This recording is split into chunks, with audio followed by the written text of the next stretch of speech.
Well, welcome back. This is our 7th and final episode in this series of lectures, and we're going to treat the 20th century with all of its ups and downs and try to bring our saga of the Carmelite family more or less up to our present day. For our reading assignment this episode,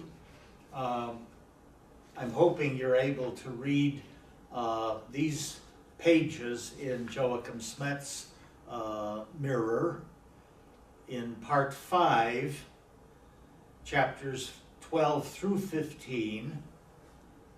These would be pages 649 to 704 inclusive. In Peter Thomas Rohrbach's Journey to Kerith, chapter 11, which covers pages 339 to 366.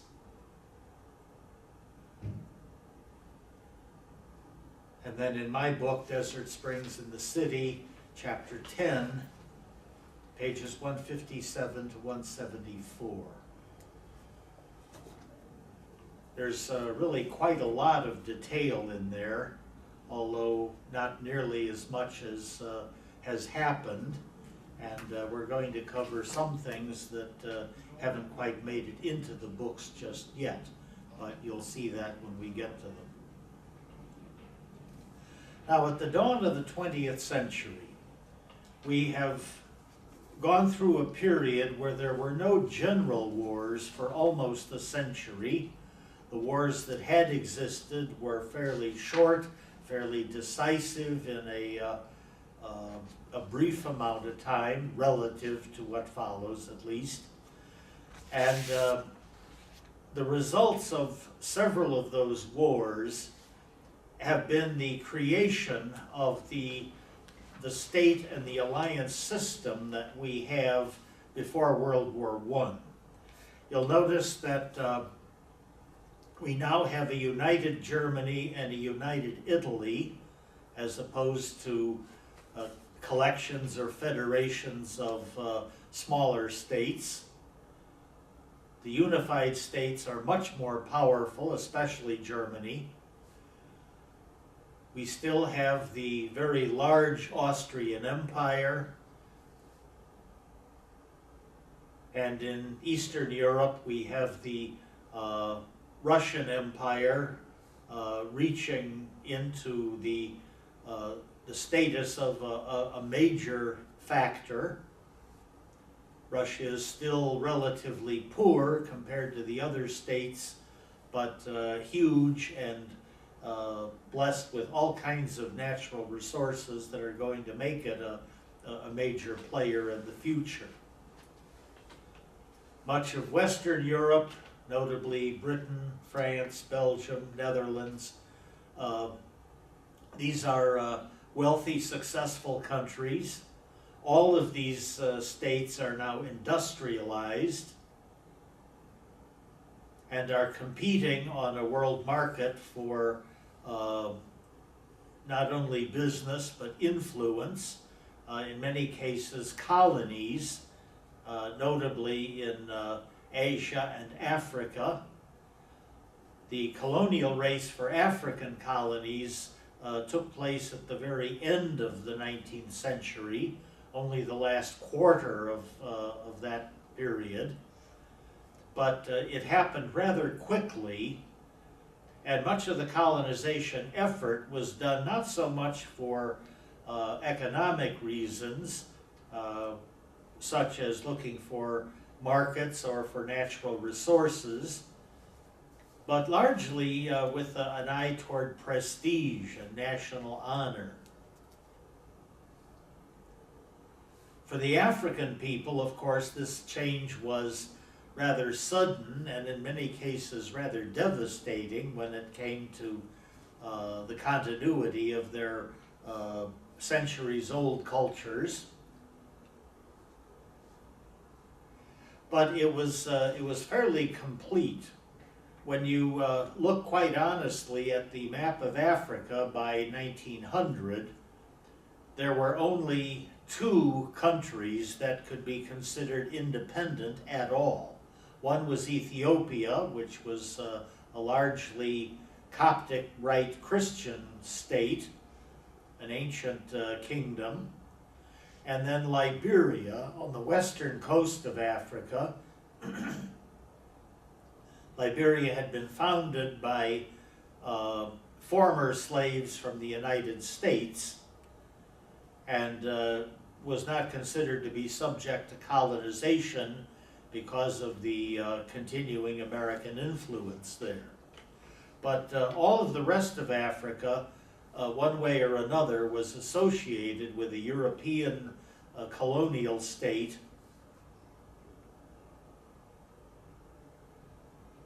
And this will become one of the arenas for continued rivalry in the 20th century, which we're now beginning. The thing to remember at the beginning of the 20th century is that although we have seen many years of relative peace and a great deal of economic growth and mushrooming prosperity for most of Western Europe, it's not what we would call a peaceful period. There were rivalries, nationalistic hatreds, all kinds of irreconcilable differences between the major powers that are going to result in an explosion of nationalistic incidents, and many of these irreconcilable problems are going to find their way into the alliance system that helps to trigger World War I, assuring that it was not only a dispute between one or two major powers, but a chain reaction that, because of the alliances, would sooner or later involve everyone. Among these rivalries, there's an especially bitter rivalry between Germany and France over the border territory of Alsace-Lorraine, which was also heavily industrialized and very prosperous and very much worth having. And of those two contending powers, only one was actually going to possess it at any given time. At this point, Germany governs Alsace-Lorraine since the Franco-Prussian War, when it was taken away from France, but of course the French desperately wanted it back at all costs. In Eastern Europe, we have a sharp rivalry between Russia and Austria, largely over influence in the Balkan Peninsula. You can see on this map there are several Eastern Rite Christian states, notably Serbia, Bulgaria, and Romania, that have now been shaken loose from the Ottoman Empire, just as Greece had been earlier in the 19th century. And both of those powers were hoping to govern or at least influence all of those Balkan states rather heavily. And as you know, I'm sure, it's the rivalry between those two big powers, aggravated by a very aggressive Serbian kingdom, that will actually be the trigger for World War I. But as I hope you can see by now, it certainly wasn't the principal cause. The entire alliance and nationalistic system was the cause of the war, and if it had not been Serbia, it would have been something else. Let's add to that, there was a growing rivalry between Britain and Germany. There had been a great deal of common ground and friendship a century earlier between Germans and Brits, but by now Kaiser Wilhelm II was pushing the two areas that were guaranteed to be of concern in London, notably the size and quality of the German Navy, in a position to challenge Britain's governance of the seas, and also German interest in colonies, which in many cases put them at odds with claims or hopes that British colonials were promoting. And it seemed really, at least to some of the political leaders and advisors of Kaiser Wilhelm II, they were shaking their heads, rolling their eyes, and saying, why is he pushing to get those things? They're only going to be sources of aggravation between ourselves and Great Britain, two countries that for every other reason ought to be fairly friendly and cooperative. Add to that the fact that the German industrial base had finally outpaced Britain and all other industrialized countries in their quality and wealth, so that it seemed as though the Germans were headed for the leadership of Europe, in spite of what all of their rivals and competitors were hoping for. One thing that you don't see on this map is that there were two other significant industrialized powers by this stage. One is Japan, the other is the United States back across the Atlantic. The American economic system is not yet the giant that it's going to become, but the potential for both the United States and the Russian Empire was immense at this time, and both were going to grow by leaps and bounds. Okay, let's have a look at Carmelite status by this time. By the turn of the century, the Carmelite family was continuing its recovery from the near-death experience of the 19th century. The recovery was solid, although still moving along slowly. Many of the Carmelite superiors were hoping for a much more rapid growth, but still rather happy that it seemed as though the vocations were good and reliable. Their success in reconnecting with the devout people of the church was very real.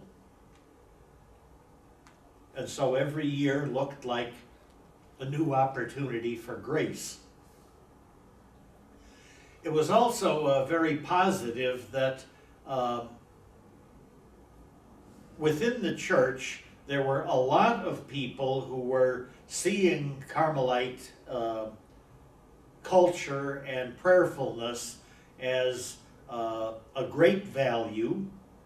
This as part of the rebound from the highly secular world of the early 19th century.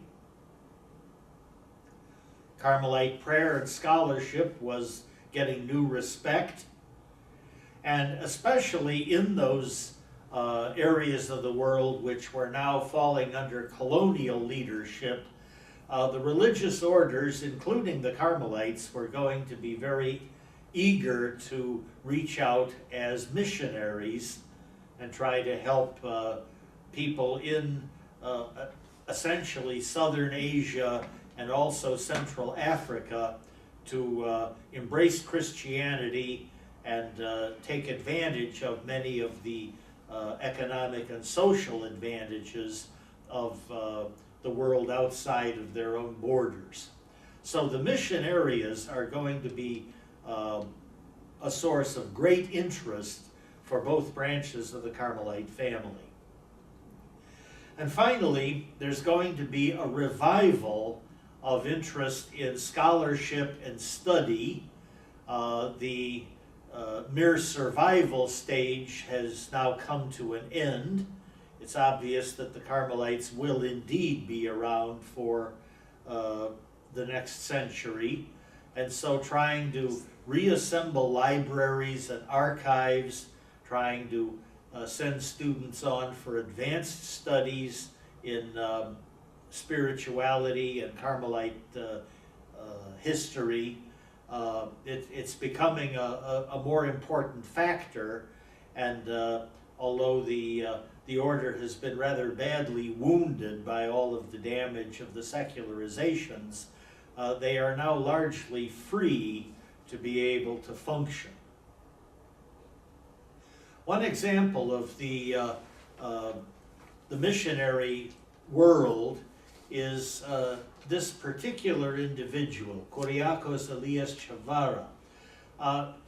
Technically, he belongs more to the 19th century because most of his life and work was already complete by 1900. But the Carmelite congregation that he founds is going to continue to be very important right up to our present day. He was born into the Syro-Malabar rite of the Catholic Church. These are some of the so-called St. Thomas Christians of India. They're concentrated in the region of Kerala state in the southwestern part of India, but there are St. Thomas Christians in many other states as well, and the Syro-Malabar rite was an expression of true Indian culture with a Christian heart. So Kyriakos will plug into a very long heritage of Carmelite influence in India. This had been started by the Discalced missionaries, promoted largely by the Congregation for the Propagation of the Faith, Propaganda Fide, which, as you recall, had been largely founded by many of the earliest Discalced missionaries, and it's going to have some of its greatest success in India. In fact, Christianity in India is going to take on a great deal of its appearance from the Discalced friars and sisters who are flocking to the prayer forms of Teresa and John. The Discalced in India had been active in most parts of the country. Primary success, of course, was in Kerala, where there were many more Christians of several branches than in the other parts. But fortunately, the growth of Christianity didn't seem to be as much of a threat to the large Hindu majority as Christianity sometimes seemed to be in other parts of the world. Even the Muslims in the southern parts of India seem to be very congenial to another monotheistic religion.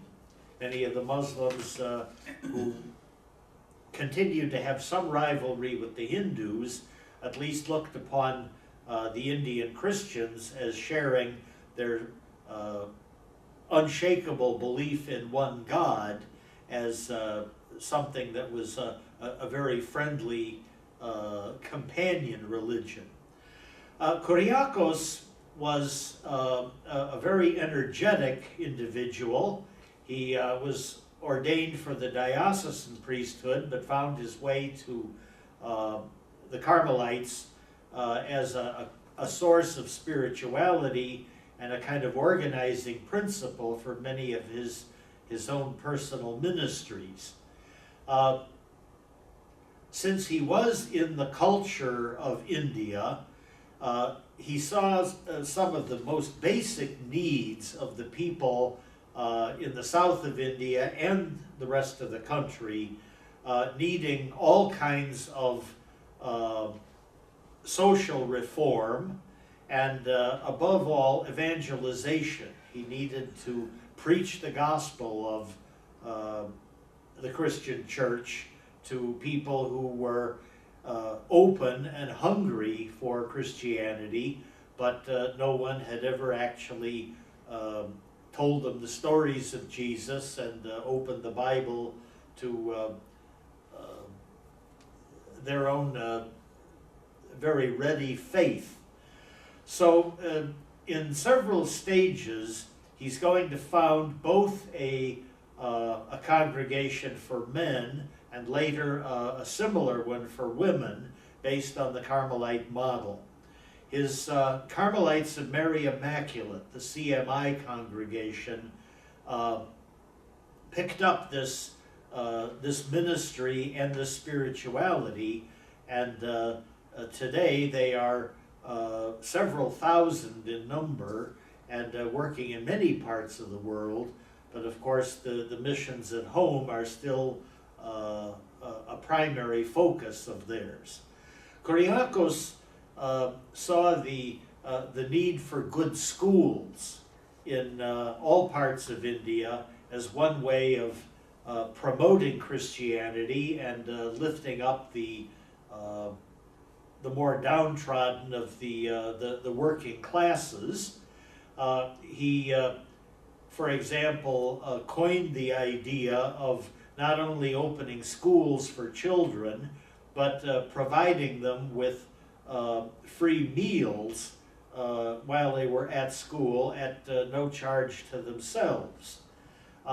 Many people in his area of ministry were too poor to have regular meals by themselves, and so the simple added feature that if parents will send their children to our schools, we'll be quite happy to feed them with nutritious food and take care of that one care that undernourished children have, and it simply makes them less able to learn no matter how good their teachers are.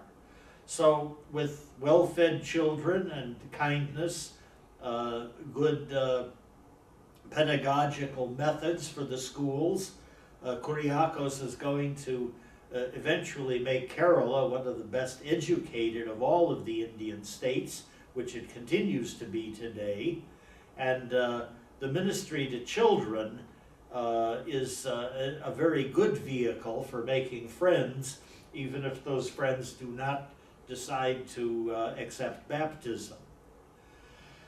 At the turn of the century, the ancient observance Carmelites had elected Pius Meyer as prior general. You might remember that Pius was German-born, but had emigrated to the United States and is also going to be the first provincial of the Chicago province. Pius was a very good organizer, and he realistically saw that as general, he was in a position to persuade people in the more successful, more numerous provinces to be able to share some of their resources and above all some of their friars with areas that were still trying to rebound from the 19th century or having trouble with their growth, even though there were many good signs that there was a very positive future ahead. Pius was very conscious of the fact that just sending a few educated friars here or there could make the difference in some of the struggling provinces to finally latching on to success with very little additional difficulty. This was notable in places like Poland, where just a few well-educated Spaniards or Dutchmen would be able to give the Poles a chance to take hold of their own tradition again and grow with almost breakneck speed. He was likewise conscious that in Brazil, the remnants of the three traditional provinces were rather badly mauled by the secularizations of the previous century, but a few optimistic friars from Europe, here or there, would be able to make the difference in giving the Brazilian vocations the sort of optimism and courage that they needed. He also reorganized several of the traditional Italian provinces, many of which had fallen on very bad times, and there were many provinces in number, but each one of them had only a handful of friars. So by reorganizing them, consolidating many of those small units together, he was able to end up with just a few larger Italian provinces that had a much better chance of success. So Pius Meyer is going to be the first of several priors general from the world outside of Italy. The Italian generals had carried the ball for all of the 19th century and much of the time previous, and had preserved the sparks of the flame of Carmel over all those tough times. And now we're going to see people, leadership from the United States, from the Netherlands, from Ireland, many of the so-called Nordic provinces, filling in those very big shoes to follow.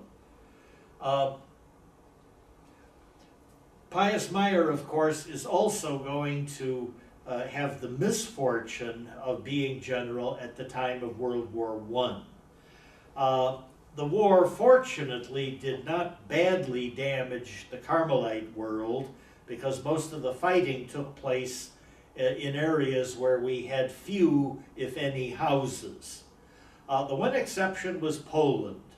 The Polish houses were not as badly handled as they were going to be in World War II, but Poland was the site of a rapidly changing battle line between German and Russian forces, and there were some casualties and some damage to existing communities.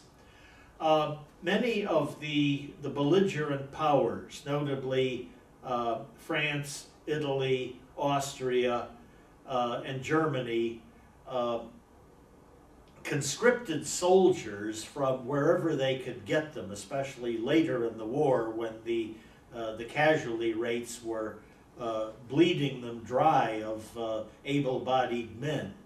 And in many cases there were Carmelites, notably among the working brothers of the communities, and some of the priests who were drafted into the armies of their respective countries. Fortunately, they were able to serve, in most cases, in the medical corps or the chaplain corps, and as far as I know, there were none who were actually killed in the fighting, although many of them saw combat. And at the end of the war, nearly all of them were able to return safely to their communities. So, compared to World War II, the First War, as ghastly as it was, did not affect the Carmelites in a physical way. Psychologically, it was another affair altogether. The First World War destroyed much of the ethos of the old political system. The world was never going to be the same again after World War I, because the courage, the optimism, the material and scientific success that had been so real in the 19th century had fallen on very bad times. On one hand, most ordinary people were living a much easier, more prosperous life for all of the 20th century than their brothers and sisters in the previous century had done. But the courage and the optimism was not there. There was a great deal of fear and anxiety following World War I. The casualties, especially among the male population, had been so ghastly that you literally have millions of people who never grew up to later adulthood. And they were quite accurate in referring to a lost generation of soldiers that had been killed before they were able to marry, raise families, found careers in constructive work. The between-war period was one of great pessimism and fear that another war could suddenly take the place of the earlier one and be even worse. Sadly, that was a realistic fear because that did happen. But the strange thing about it was that the fear and hatred of war in general actually helped to strengthen many of the dictatorships that would lead to the Second War, simply because no one wanted to fight anymore, and there were times when perhaps a firm stand on the part of the Western democracies might have been significant in slowing down the dictatorial states that we're going to eventually see in Russia, in Italy, and in Germany. However, after the First World War, Pius Meyer stepped down as general, and he was replaced by a very energetic Irishman called Elias Magennis. Magennis had been one of those very zealous Irishmen who had grown up in a poor province, but one that was rich in heritage and rich in energy. He had been working in Australia as a missionary since 1881, and certainly saw and appreciated the advantage of reaching out to the far corners of the globe where Carmelite life might not be well known, but was certainly very well accepted and welcomed when it existed. This is going to be a hallmark for his whole period as prior general. As you can see, he supervised the order in most of the between-war period. He was re-elected easily because everyone recognized that he had been a godsend to the order. He recognized several brand new provinces which had grown up to the size of being able to stand on their own feet. Many of the mission territories or the non-provincial structures had managed to find their footing, and it seemed like the incoming vocations were going to be very hopeful. This is especially true in places like Spain, Italy, and Germany. More importantly, Magennis rebuilt the religious observance, which had fallen away rather badly in the dangerous parts of the 18th and 19th centuries. Magennis realized that the character of the Carmelites was based on prayer and spirituality. He very accurately saw the need to be sure that Carmelite studies continued, that there would be good translations of the old classics, that the publishing industry needed to back up the Carmelite efforts, and that things like a new breviary, a new missal, reprints of the old constitutions, and updating of new constitutions would be the new lease on life that the Carmelite world needed. For the ancient observance Carms, the new constitutions were ready by nearly the time that McGuinness would go out of office, by 1930. But please remind yourselves that the previous constitutions were still looking at a world that was just after the Reformation and into the Baroque age, and the world itself had changed rather dramatically since then. Probably the best tool in his box of tricks was the revived Dutch province. This had been whittled down during the 19th century, as you may recall, to the single house at Boxmeer. But fortunately, the Boxmeer house was a direct survivor of the reform of terrain. And so the observance at Boxmeer was going to be rather good, much better than many of the other houses or provinces of the order. So building on the good practice of the Dutch communities, vocations were flooding in, and fortunately we're going to have many of the younger Dutchmen who are quite interested in reading Teresa's works to try to rebuild a strong Carmelite presence, not only in the Netherlands, but anywhere else that they might be needed.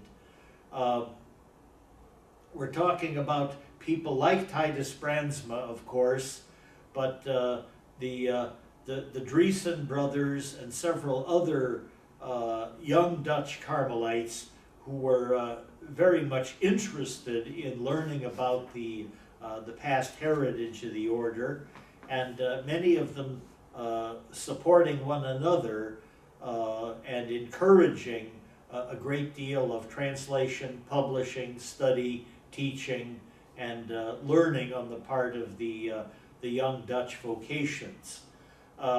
The provincial of that time, Cyprian Verbeek, was also a good scholar himself, and encouraged the members of his province to use their own considerable energy to spread the word of Carmel.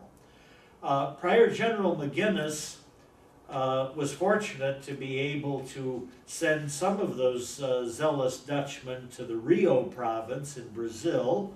There had been some Spanish Carmelites working to revive the province, but they were also busy in the northern part of Brazil and had informed the general that they could continue to work for some of the communities, but not all of them.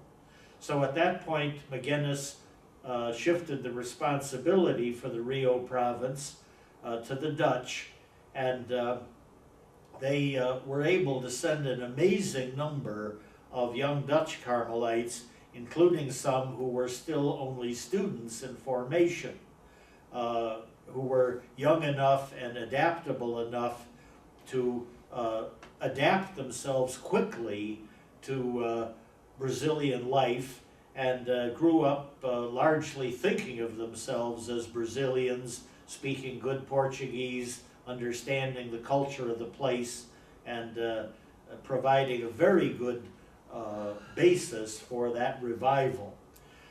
The same Dutch province was also able to loan some of their friars to the reestablishment of the Lower German province. They began with the historic community in Mainz, and quickly spread to several other communities in the Rhineland, beginning to draw in German vocations as well, so that eventually the Lower German province would be populated largely by native Germans.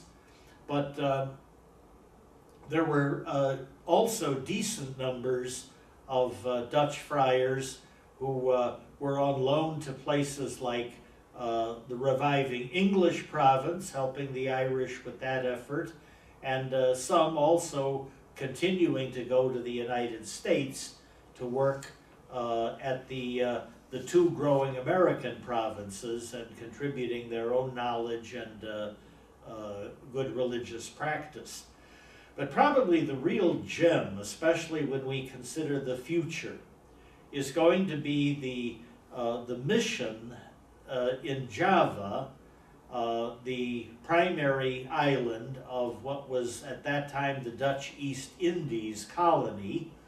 The Dutch had been in the East Indies portion of Southeast Asia for a couple of centuries, and so it was very natural for the Dutch Carmelites to be able to move into a place like Java, where certainly some of the Dutch colonials and native Indonesians who were able to understand Dutch themselves, that they were very receptive to a Carmelite presence.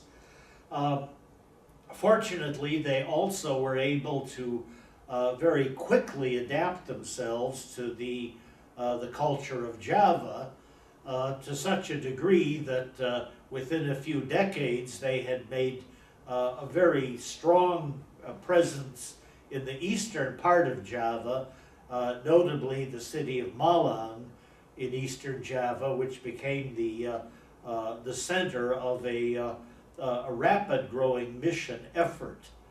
To this day, we still have a few elderly Dutchmen in Indonesia, but the native Indonesian Christians have taken over the leadership already long since of what has grown to be the largest province in the ancient observance Carmelite order. And they themselves are being able to reach out to spreading the gospel in other places like the Philippines and China. It's hard to overestimate the contribution that the Dutch Carmelites have made in the 20th century. They were very good at translating the classic works of Teresa and other Carmelites. They were great contributors to the study of the order and its heritage, notably the International College of San Alberto in Rome. This is the back view of the International House. You can see that originally it was built as a three-story house of studies, but because of its success and the number of students coming from many different parts of the world, a fourth floor was added, and it continues to be an international center to this day. Among the other contributions that Elias Magennis made was the affiliation of several congregations of working sisters. In many of these cases, they had been founded locally by zealous women who were simply trying to meet the needs of the people of their region, but had later on adopted an affiliation with the Carmelites, as well as the Carmelite spirituality and the third order status of Carmelite prayer. One of the oldest of these was the so-called Institute of Our Lady of Mount Carmel. This was founded in Tuscany during the mid-19th century by Mother Teresa Screely. She was primarily interested in teaching children, so catechism classes and other schools for boys and girls in central Italy were her original apostolate. Mother Screely was frustrated in her efforts by being suppressed several times by the government the property was seized, and essentially she had to start over multiple times. But she kept starting over. She was one of those very stubborn, courageous women who was not going to take no for an answer. And regardless of what the Italian state thought they were doing, she was determined to teach children the story of Jesus and the Christian way of life. Her congregation was affiliated to the Carmelites in 1929, and they've been working in many different countries since that time. Another excuse me, congregation of Our Lady of Mount Carmel had been founded even earlier in France. These were French tertiary sisters, third order women, who began teaching schools in the city of Tours beginning in 1826. They were founded by a diocesan priest who saw the need of teaching religion to young people, and they began with an interest in the Carmelites, but not a formal connection. Because of many of the political twists and turns in France, two of those sisters went to New Orleans in 1833 and established a school there, which was so successful that they were able to branch out into many places. The original mission of those sisters in New Orleans was teaching black girls from families that were free, in other words, not slave families, but still discriminated against to the degree that many other people in the church didn't want to pay much attention to the children of black families. So these sisters filled a niche that was begging for someone to step up and teach these children. And during the American Civil War, the same sisters were able to not only keep their schools going, but also did nursing work for soldiers from both sides who were sick or wounded because of the war, and were able to branch out into many types of ministry. That congregation, affectionately known today as the Dixie Carmelites, affiliated with the parent order in 1930 and have been a successful and absolutely delightful branch of the order since that time. They have made notable foundations in the Philippines today, and sisters there are growing with some very good vocations. Another congregation was the so-called Carmelite missionaries of St. Therese. The foundress here was Maria Crocifissa Curzio of Sicily. Again, a teaching order with multiple other ministries. Mother Crocifissa began her ministry in Sicily, but eventually transferred the mother house and many of the ministries to the Italian peninsula, with their headquarters today at a pretty little seaside town called Santa Marinella, not too far from Rome. She got a great deal of help from an Italian Carmelite, Lorenzo van der Ehrenbeemt, a Dutch name, but a Carmelite who lived and worked in Italy, and together with the two of them were able to establish a very solid congregation. In Venezuela, we have a nursing congregation called the Hermanas Carmelitas. This was founded by Mother Candelaria of St. Joseph in 1901. there had been a rather cruel civil war in Venezuela, where not only the soldiers fighting on both sides wound up wounded and not cared for by anyone, but many civilian people of the population who lost their houses, were sick from disease or wounded in the fighting. And again, the government and other agencies were not taking care of any of them. So Mother Candelaria was simply a young woman who saw the need of the people of her own time and decided that she would begin by taking wounded soldiers into her own house and caring for them. One thing led to another.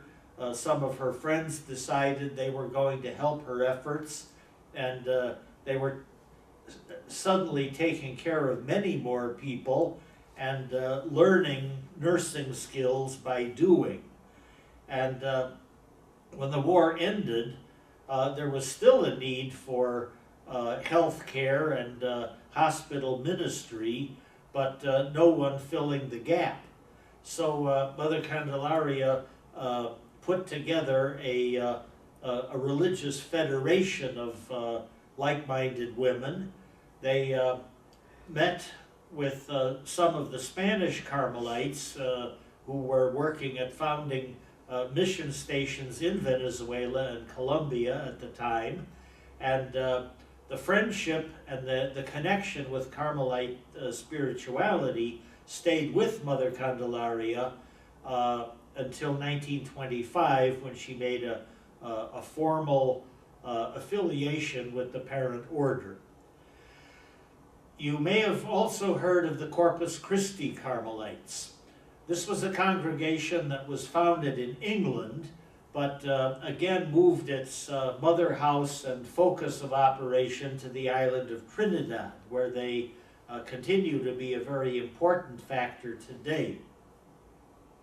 The foundress was Mother Mary Elliker in England, who was a convert to Catholicism, and decided that she was going to try to reach out and spread her faith to anyone in England who was still open to a Catholic way of prayer and living.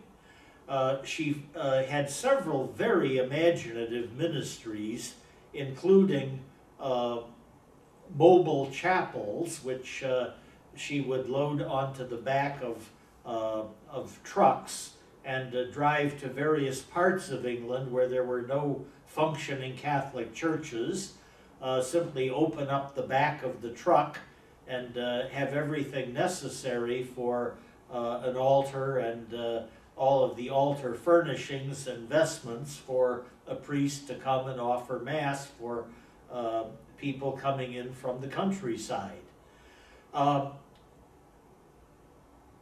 Elliker eventually was able to get a very good response from vocations in Trinidad, to such a degree that although they're present in several different countries today, including the United States, the Corpus Christi sisters have been particularly important in not only Trinidad, which is their home island, but many of the other Caribbean islands, and especially promoting Third Order membership from many of those islands. So the Corpus Christi sisters are a somewhat unusual congregation, but one that has provoked a great deal of admiration. They affiliated in 1928 with the Carmelites. Finally, we have the Carmelite Sisters for the Aged and Infirm. These sisters are focused, as their title indicates, on elder care and rehabilitation for people who are in need of charitable care. Mother Angeline Teresa McCrory was the foundress of this congregation. She was born in Ireland, grew up in Scotland, joined the Little Sisters of the Poor in France, and was sent to the United States. She was very dedicated to the care of elderly people, but was somewhat upset at what she found as rather cheerless old folks' homes that seemed to be just one step from the grave in many cases, and places where most Christian families would not want to consign their elderly parents. Likewise, the Little Sisters of the Poor continue to do very good work with poor people who have little or no money. But Mother Angeline noticed that there were many families where people were fairly comfortable and prosperous, but were still not eligible for care from the Little Sisters because they had too much money. So she separated from that congregation and literally wrote the book on a whole new flavor of elder care, in which she opened homes that were bright and cheerful, flowers everywhere, bright colors on the walls, very happy, attractive places where elderly people, or anyone for that matter, would enjoy living. Her basic premise was to pamper the daylights out of the elderly people because they had already given so much from their own lives to their children and their communities. So Mother Angeline was one of those wonderfully happy people who sought to spread the joy of the gospel far and wide. And her sisters have done that to a wonderful degree.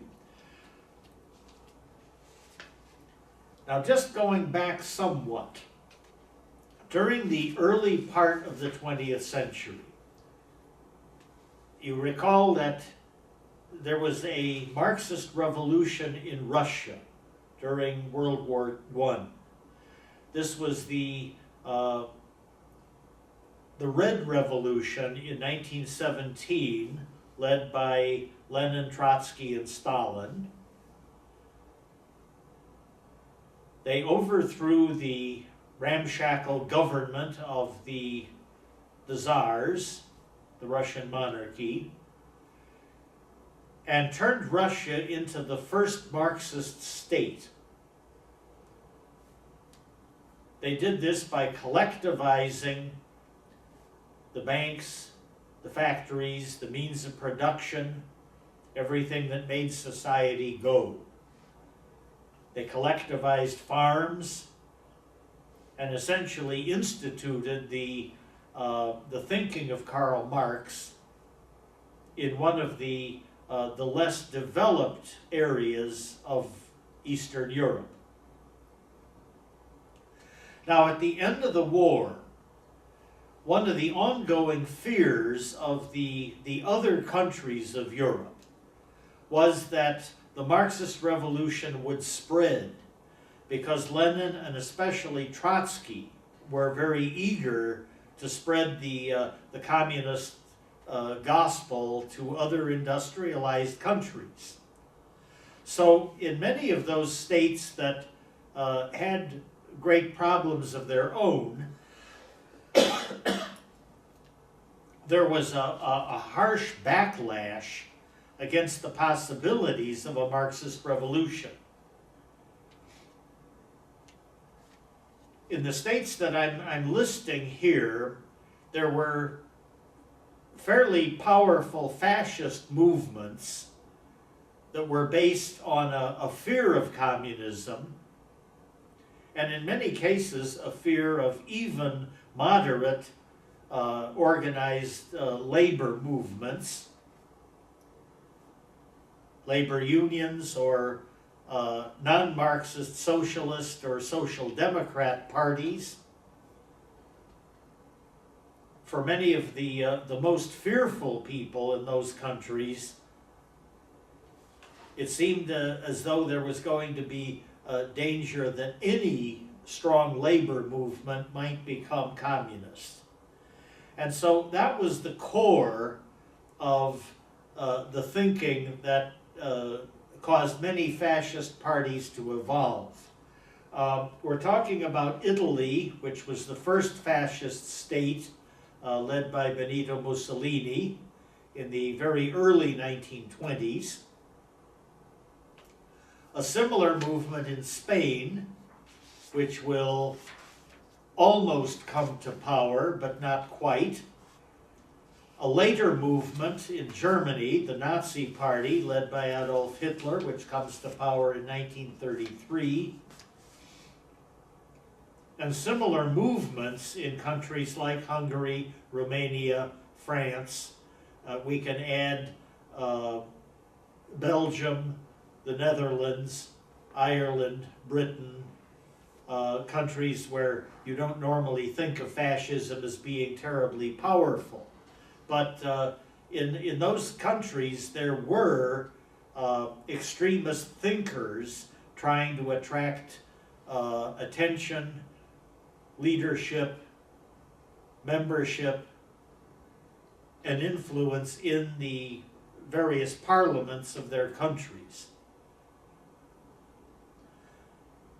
It's one of the sad things about the between-war period that it seemed as though the extremist movements, whether we're talking about communism in Russia and the communist parties in all of the other states of Europe and around the world, together with the fascist extremist governments in Italy and Germany, are going to fight for predominance, and the democratic middle in many countries is going to be so weakened that it's not able to stand up against the extremists to the degree that would be really effective.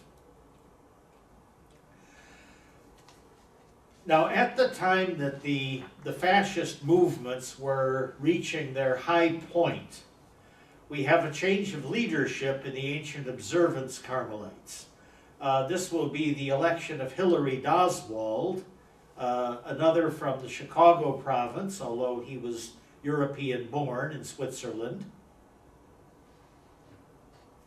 Elias McGinnis steps down in 1931, and Oswald is elected and then re-elected in 1937.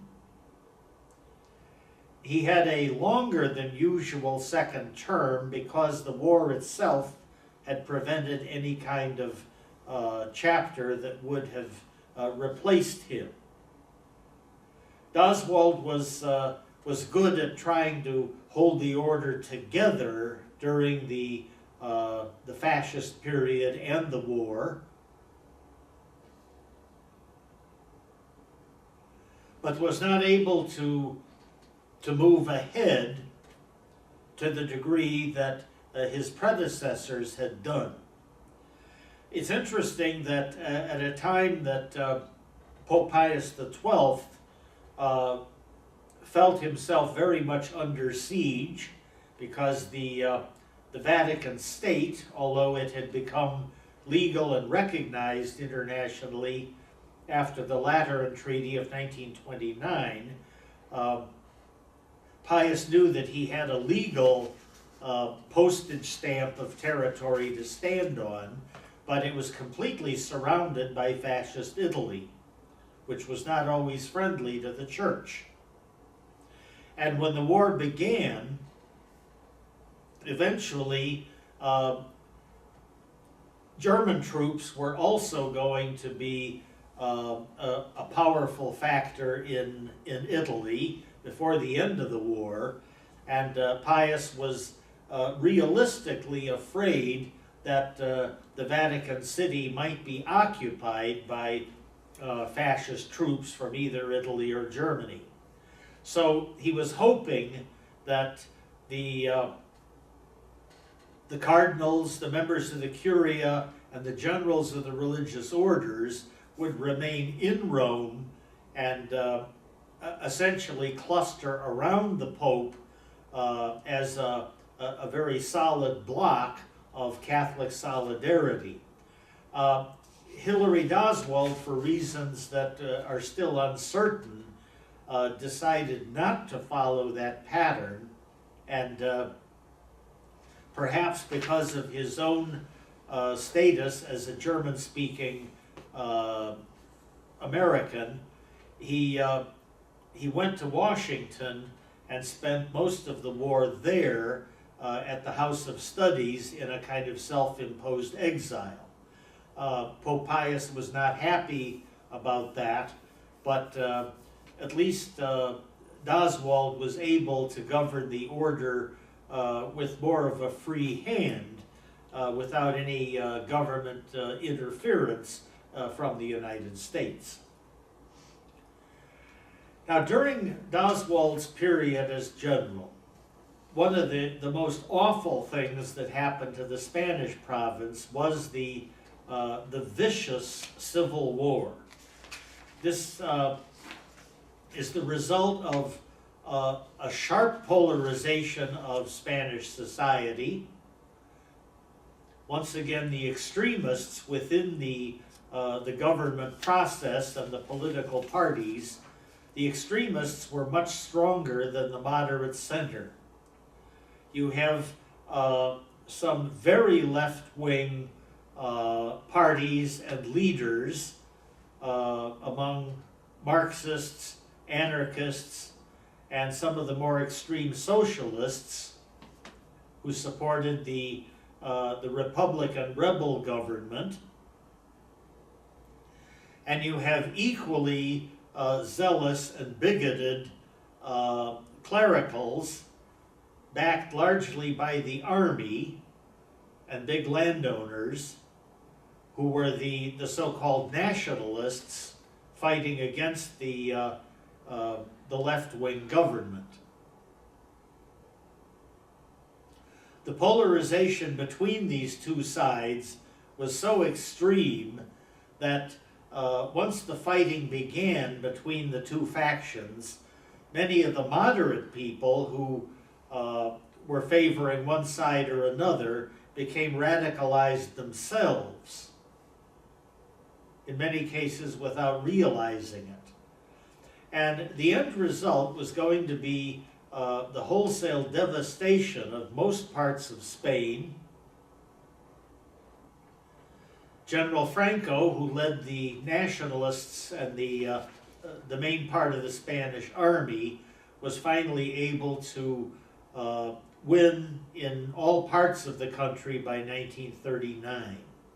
He wisely stayed out of World War II because, quite frankly, Spain had been damaged enough, and made some efforts to try to reconcile the factions and bring sides together, although the bitterness really prevented that from happening to any large degree. Now, the Spanish Carmelite provinces had been doing a rather good job of rebuilding and reviving from the disasters of the 19th century. But many of them were now going to be killed or wounded or dispossessed, and many of their churches and houses are going to be seized and destroyed. So it's as though we have a kind of resurgence of the French Revolution again, with newer and more disastrous weapons.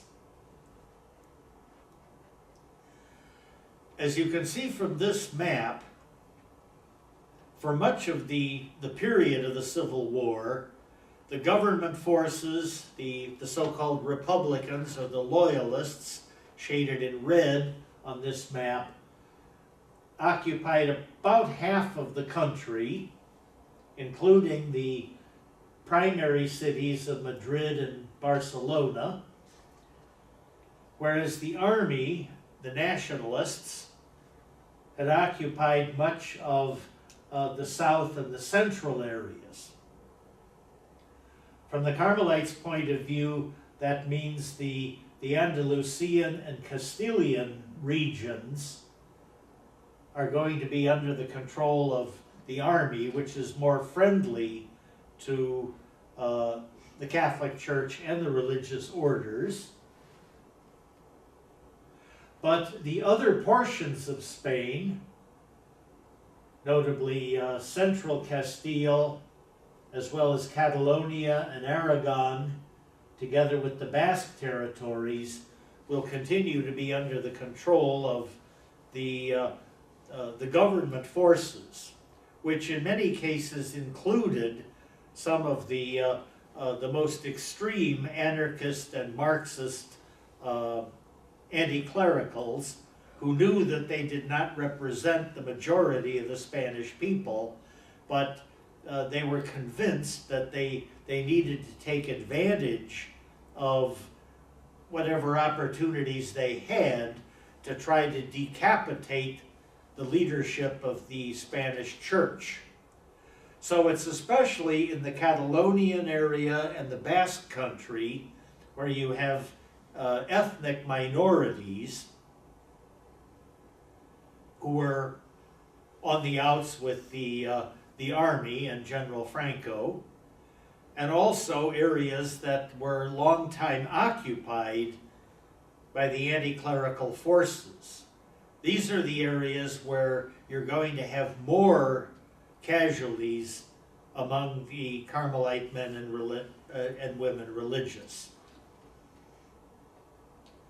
Overall, we're going to count 160 friars and 9 nuns who are killed in the fighting of this rather savage war. These are people from both branches of the order.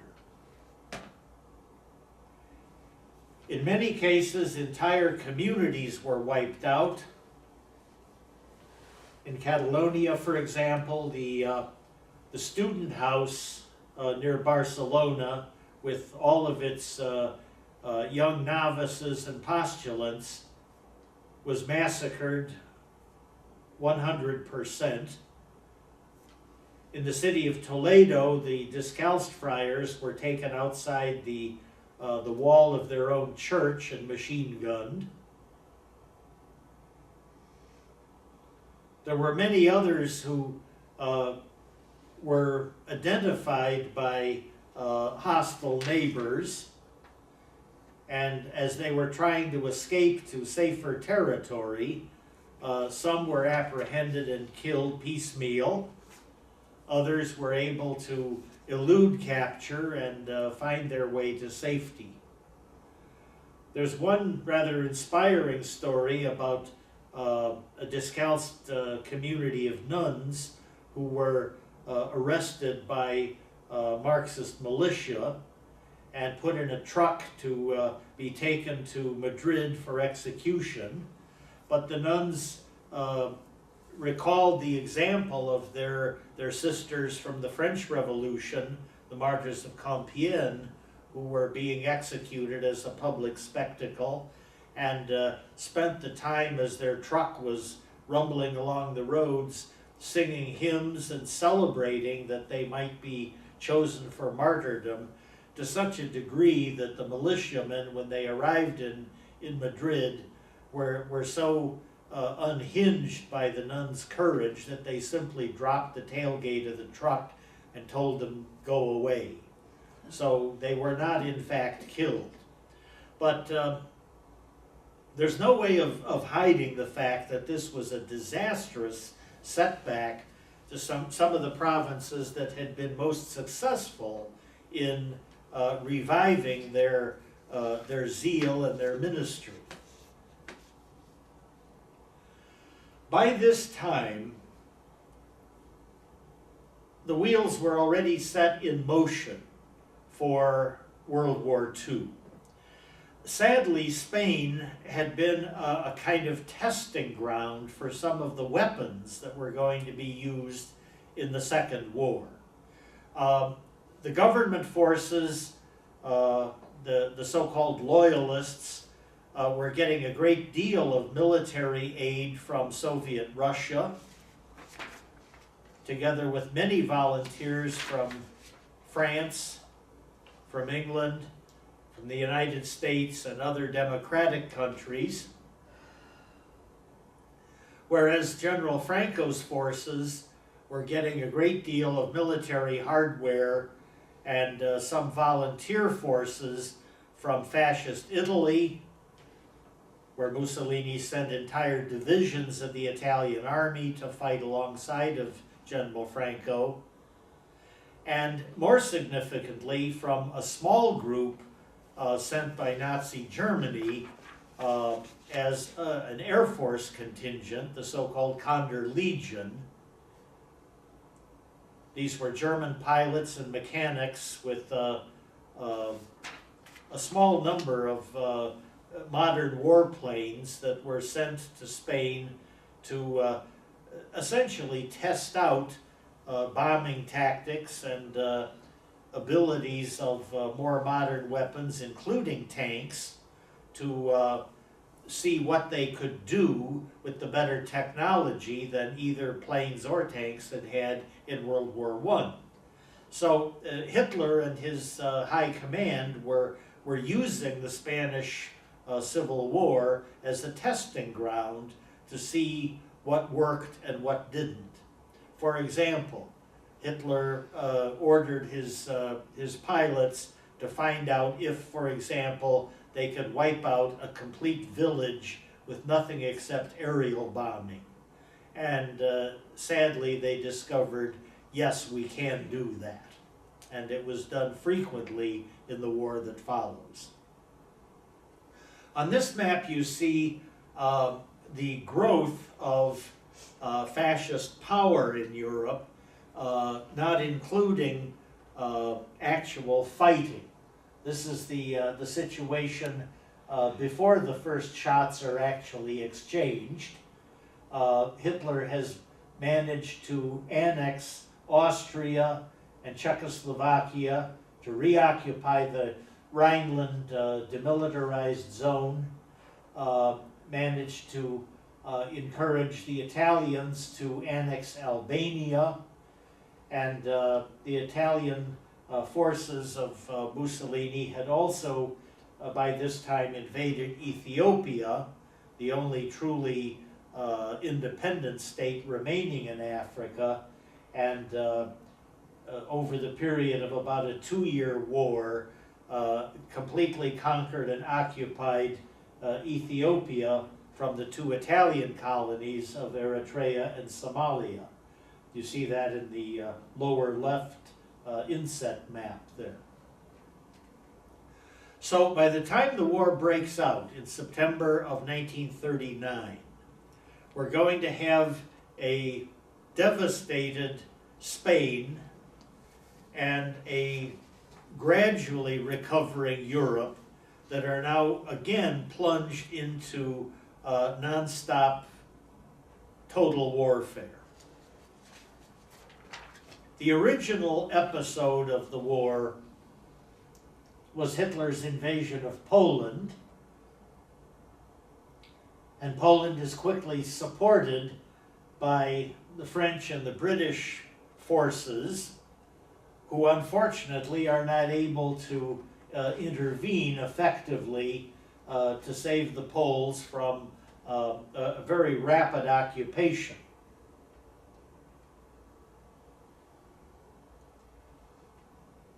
By 1940, other countries will become involved in the fighting, notably Hitler's invasion westward, not only to France, but also Belgium, Netherlands, and Luxembourg.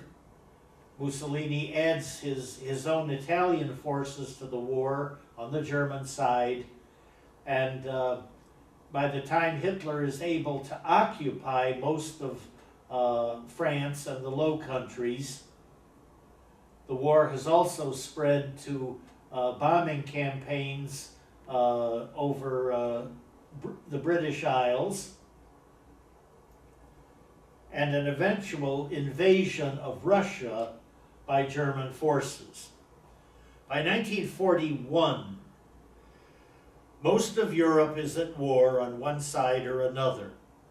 And some of those local fascist parties that I mentioned in the countries where they do not come to power were going to be very instrumental in easing Hitler's occupation of countries that had been fighting against him. One of these, of course, was the Netherlands. The Dutch fascist party, the so-called NSB, was so small as to be almost insignificant. But like many extremist movements, the NSB was very loud in proclaiming their racist policies, more or less echoing what Hitler had been already doing in Germany for the previous 10 years. And it was the intellectuals in the Netherlands, people like Titus Brandsma and his fellow university professors, writers, philosophers, thinkers of various types, who had engaged with arguing against much of the Nazi doctrine. Hitler was promoting the idea that the Germans were at their best as a master race when they were exuding power and military might. Hitler glorified fighting in the military as the only decent way that the master race, the superior nationalities of the world, could exercise their dominance. Titus and the other Dutch intellectuals, like people all over the world, engaged with these ideas and pointed out that although both Hitler and Mussolini were claiming that they were the protectors of religion and society and civilization, that in fact none of the Nazi doctrine was based on Christianity. In fact, it was quite the opposite. The best times in Dutch culture and heritage had been the times when they followed the Bible, when the Dutch exercised their tolerance, their humanity, their openness to people of different races and religions. And all of Hitler's talk about restoring a golden age of Dutch powerfulness, like the German superior race, was nonsense. Let's remember also that Hitler was promoting the idea that the Nordic countries, not just Germany, but the Netherlands, all the Scandinavian countries, the Norman areas of France, the Anglo and Celtic sections of Britain, these were areas that were related to his mythical Aryan race of supermen. And compared with the Latin nationalities, or especially the Slavic nationalities of Eastern Europe, Hitler was hoping that the Nordic peoples could come together and dominate those others, carving out a new super society for themselves in Northern and Eastern Europe. And of course, the non-European nationalities, and he pointed out people like the Jews, that he ignored the fact that most European Jews were very well acclimatized to Europe. He insisted they were Semitic invaders from the Middle East, and that like all Asians and Africans, they were distinctly inferior and needed to be exploited. Well, for someone like Titus and the other intellectuals of the time, this was a battle that had to be joined, and there were lectures, articles in newspapers and magazines, complete books that were written by anti-Nazi Europeans that were carefully noted by members of the Gestapo and the SS in Berlin. And our friend Titus, as well as Edith Stein, who was writing as a philosopher in those days, their names were noted down very carefully as people that might have to be eliminated because they were too smart to be argued down and too courageous to be intimidated. One interesting member of the Descalced family during the war is this individual. Louis of the Trinity, a Descalced friar, had a very noble naval career in the First War. He had been a captain in the French Navy, had fought with distinction, and retired after the war was over. He was interested in going into religious life the way that many soldiers and sailors do after a vicious war. So he entered the French Descalced order in 1920, and because of his very solid spirituality and good organizational ability, he had been elected provincial of France by 1939 when the war broke out. Well, that was also the year that France joined the war against Hitler, and Captain d'Argenlieu was recalled to service in the French Navy. This happened to many other religious, of course, as well as diocesan clergy, but Captain d'Argenlieu, instead of insisting that he would go into the chaplain corps or the medical services, he actually went back to the Navy as a line officer.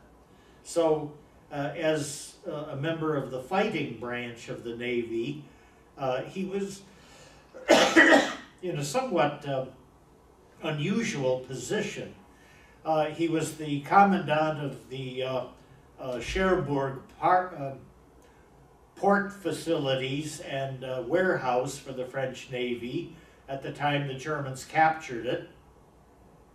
He was on a prison train with other French prisoners on his way to Germany when he escaped and made his way to England in a small boat. The Descalced friars in England weren't sure whether he was legitimately a Carmelite or not, so he kept moving and joined the Free French movement led by General Charles de Gaulle. These were the French soldiers and sailors who had not surrendered to the Germans and wanted to continue the fight from Britain and elsewhere. So Father Louis of the Trinity, back in his naval guise, joined de Gaulle and proved to be an extremely valuable contributor. One of the things that needed to be done from de Gaulle's point of view was to convince French armed forces in many of the colonies, which had not been overrun by German military, to rally to the Free French cause and continue fighting. At this time, to begin with, you might remember that France had been given a puppet government, the so-called Vichy government, which was about 40% of France, which was not occupied by German forces. But they were considered to be a pro-Axis neutral country. And this included, at least theoretically, all of the ships of the French Navy, which were in foreign ports and not fighting, as well as all of the colonies in Asia and Africa, which were beyond the reach of Hitler's military establishment. The Vichy regime was Hitler's way of keeping the remaining French military forces neutral and out of the hands of the British and the other allies that were continuing to fight.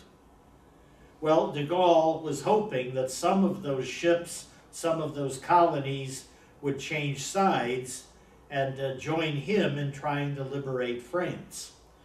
It was at this point that Captain d'Argenlou proved to be extremely valuable because of his position and his obvious moral status. He was able to talk sailor to sailor with other members of the French Navy, and as a diplomat with some of the colonial leaders. So a fair percentage of de Gaulle's military power is going to be there because Captain d'Argenlou was a successful persuader. By 1943, he was promoted to admiral, and de Gaulle put him in charge of all of the French naval forces who were continuing the fight. And d'Argenlou was one of the planners of the D-Day invasion in 1944 for the French participation in what was largely a U.S., British, and Canadian show. There were contingents of French ships and soldiers who participated, and d'Argenlou himself was the commander of that group. He had been previously wounded seriously in trying to convince the leaders of the colony of Senegal in West Africa to surrender their big port of Dakar and the battleship Richelieu, which had been moored there.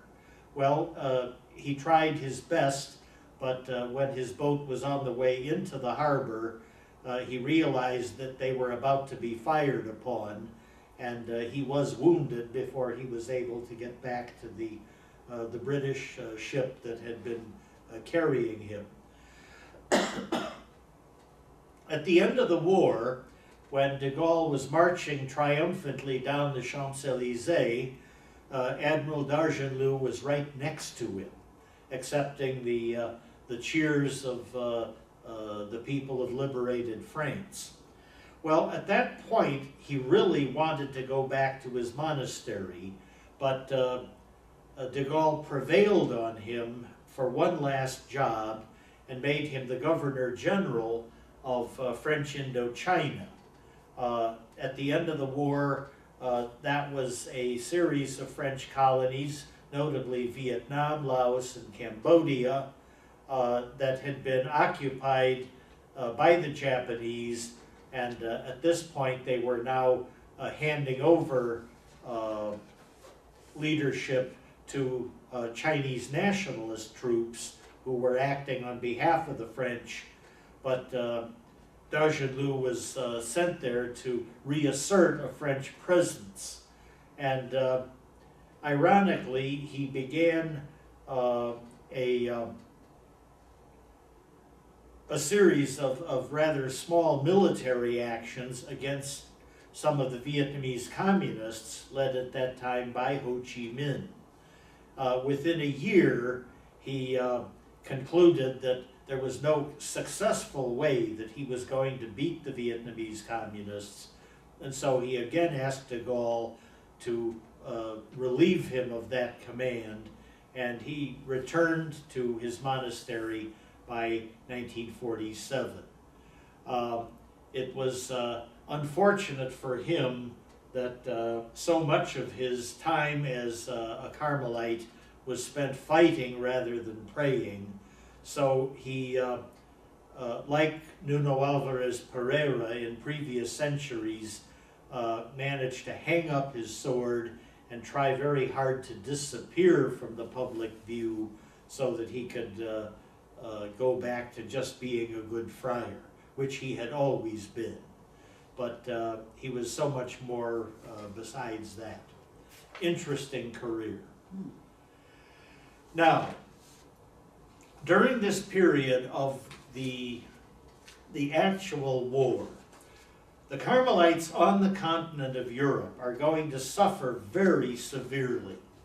All of them, regardless of country, are going to have privations of all sorts. There's going to be a shortage of food, of fuel, of clothing, and in most parts of Europe, there's going to be fighting in one form or another. Both sides bombed one another mercilessly, and many of the Carmelite houses that were destroyed in the fighting were actually demolished by aerial bombing that blew everything to smithereens, in many cases to such a degree that it could not any normally found method be restored. Again, many of the men of the order were pressed into service by their respective armies, notably German, French, and Italian. And many of those, unlike the First War, were killed in the fighting. Others were continuing to function as civilian clerics and were killed in bombing or by being sent to several of Hitler's concentration camps. In the Pacific, the rapid advance of the Japanese forces also swept in a good number of Dutch missionaries in the Dutch East Indies. Remember that Indonesia has always been very rich in all kinds of natural resources, and especially on the islands of Java and Borneo, this was probably the most important source of petroleum for the Japanese Empire, which had absolutely no oil wells of their own. So many of the Dutch Carmelites in Indonesia, together with others that might have been swept up in Vietnam or the Philippines, were put into concentration camps or other confinement, and some of those died of starvation, others drowned when they were being transferred by ships that were sunk, and overall, even the Asian theater had its share of Carmelite casualties. Now, before we go into a discussion of Titus and the other Carmelites who were victims of the concentration camps, let's take a short break, catch our breath, and we will continue with some of really the most inspiring stories and people of our 20th century.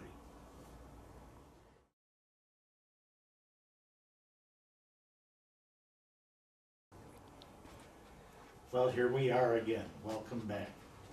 Let's have a look at some of the victims of the concentration camps in the Carmelite world. Sadly, there were many of them.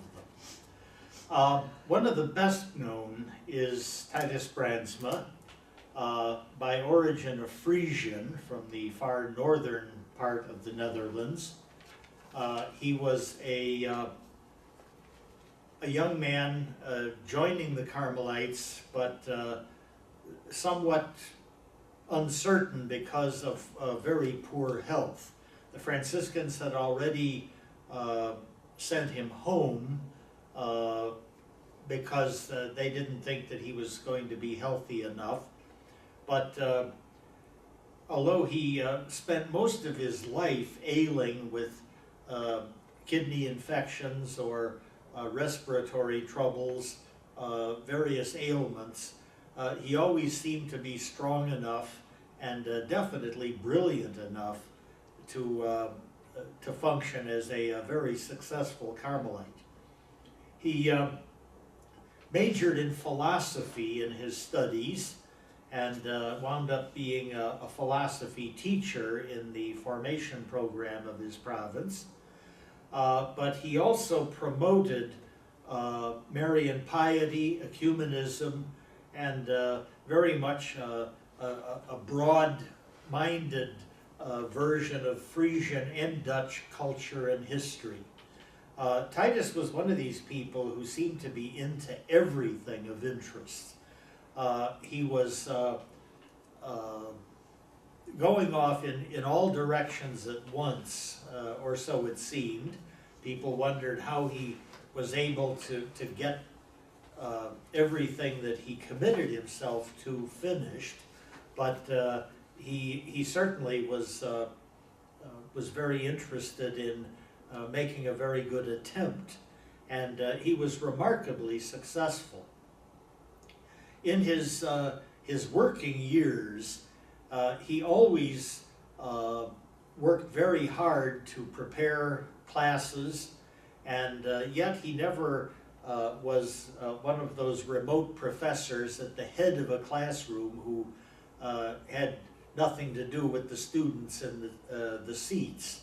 He was always very personal, wanted to know each student by name and personality, and spent a great deal of his time in the education field talking with students and sharing their concerns.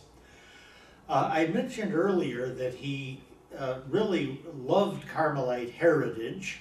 He was able to use his own studies in philosophy to connect Carmelite prayer and Carmelite spiritual writings with many of the Rhineland mystics and some of the early Dutch and Flemish spiritual writers like Ruysbroek, and together with some of the other young Carmelites of his day, he was working on good translations of Teresa of Avila and making sure that the Carmelite classics were in readable form of Dutch translations.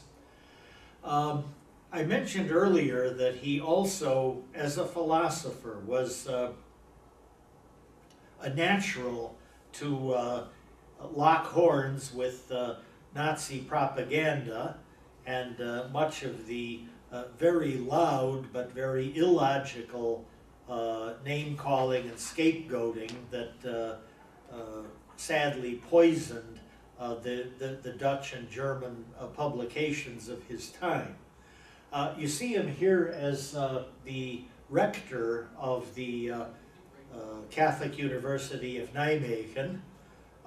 He was a very distinguished professor, and people respected and loved him just as an individual as well as an educator.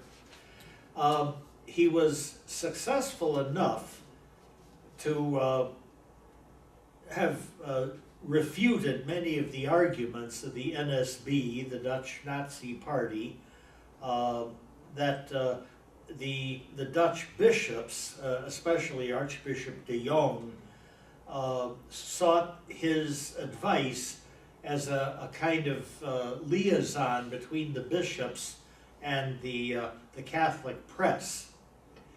Titus was also one of the organizational point people for the Dutch Catholic schools, even though the country was a Protestant minority state.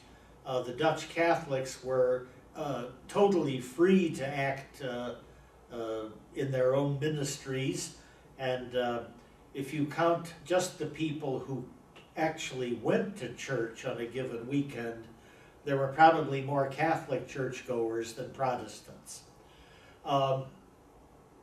Titus was also involved with the Catholic schools, and quite eager to keep them free from the contamination of Nazi propaganda. The Netherlands was occupied in 1940 with the invasion of Western Europe. The Dutch army fought very hard against the Nazis, but they were totally outgunned, and the whole country was occupied within 6 days. In a small, very flat country like the Netherlands, where there were no mountains or no forests for partisans or freedom fighters to hide, any resistance to the Nazi occupation had to come from intellectuals or from mystics. Fortunately, Titus was both. And his defense of the journalists of the Netherlands was truly awesome. At this time, it might surprise you that the Dutch Catholic minority had several flourishing newspapers and many magazines. Many of these newspapers were dailies, which were able to continue to supply their readers with good inspirational articles as well as accurate analysis of the events going on in the world. The time came when the Nazis were quite upset as an occupation force at the Dutch Catholic refusal to print their own news releases or their paid advertisements for Nazi causes. The Catholic papers just routinely ignored anything that they got from the propaganda ministry, and so there was a regulation by the occupation government that the newspapers and magazines would no longer be permitted to refuse to publish those things. Well, at this point, the Dutch bishops realized that they had come to the point of no return. Titus, as the liaison between the bishops and the journalists, wrote an open letter to the editors and managers of the papers and magazines that they had to stick together with a united front against this new measure. Otherwise, they could no longer call their papers Catholic. And he reinforced that letter by going around personally visiting each newspaper that he could reach and talking to the editors in the most convincing terms. He was successful in reaching that common front, but of course that put him in a rather high profile, and even though the Nazis had known about him before, this affair with the journalists got him arrested within just a couple of weeks of those visits. Now, Archbishop de Jong had told Titus, it's easier for them to arrest you than to arrest me. So if the Gestapo arrests you, just tell them it's my fault. Tell them I was only doing what the bishop told me. And that will protect you to a certain degree, because they don't want to go way out on a limb and arrest an archbishop.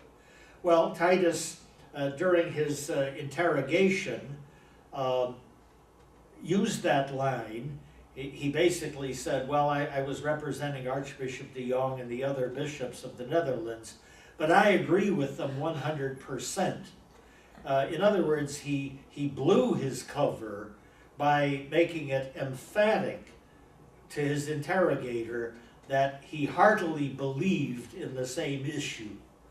Well, at that point, he was in a Dutch holding prison at Scheveningen, and his interrogator, Captain Hardigan, gave him some paper and writing supplies and told him to write down the reasons why the Dutch Catholics were so staunchly against the Nazi propaganda.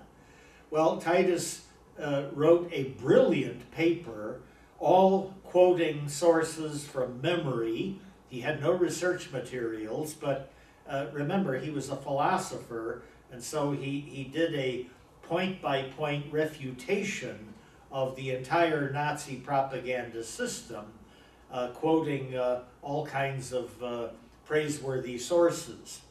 Well, Hardigan at this point just concluded there's no way that we're going to convince this man to join us, so he may simply have to be done away with. During this time in Scheveningen, Titus actually found himself very much at home.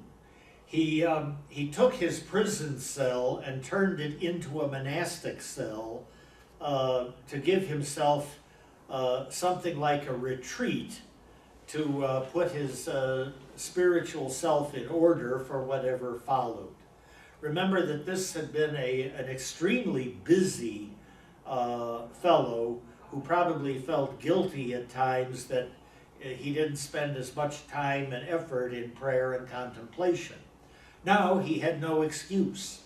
He was in this prison cell for all of the time, unless he was being interrogated, and so he was really happy as a lark to just settle back into being a truly spiritual Carmelite.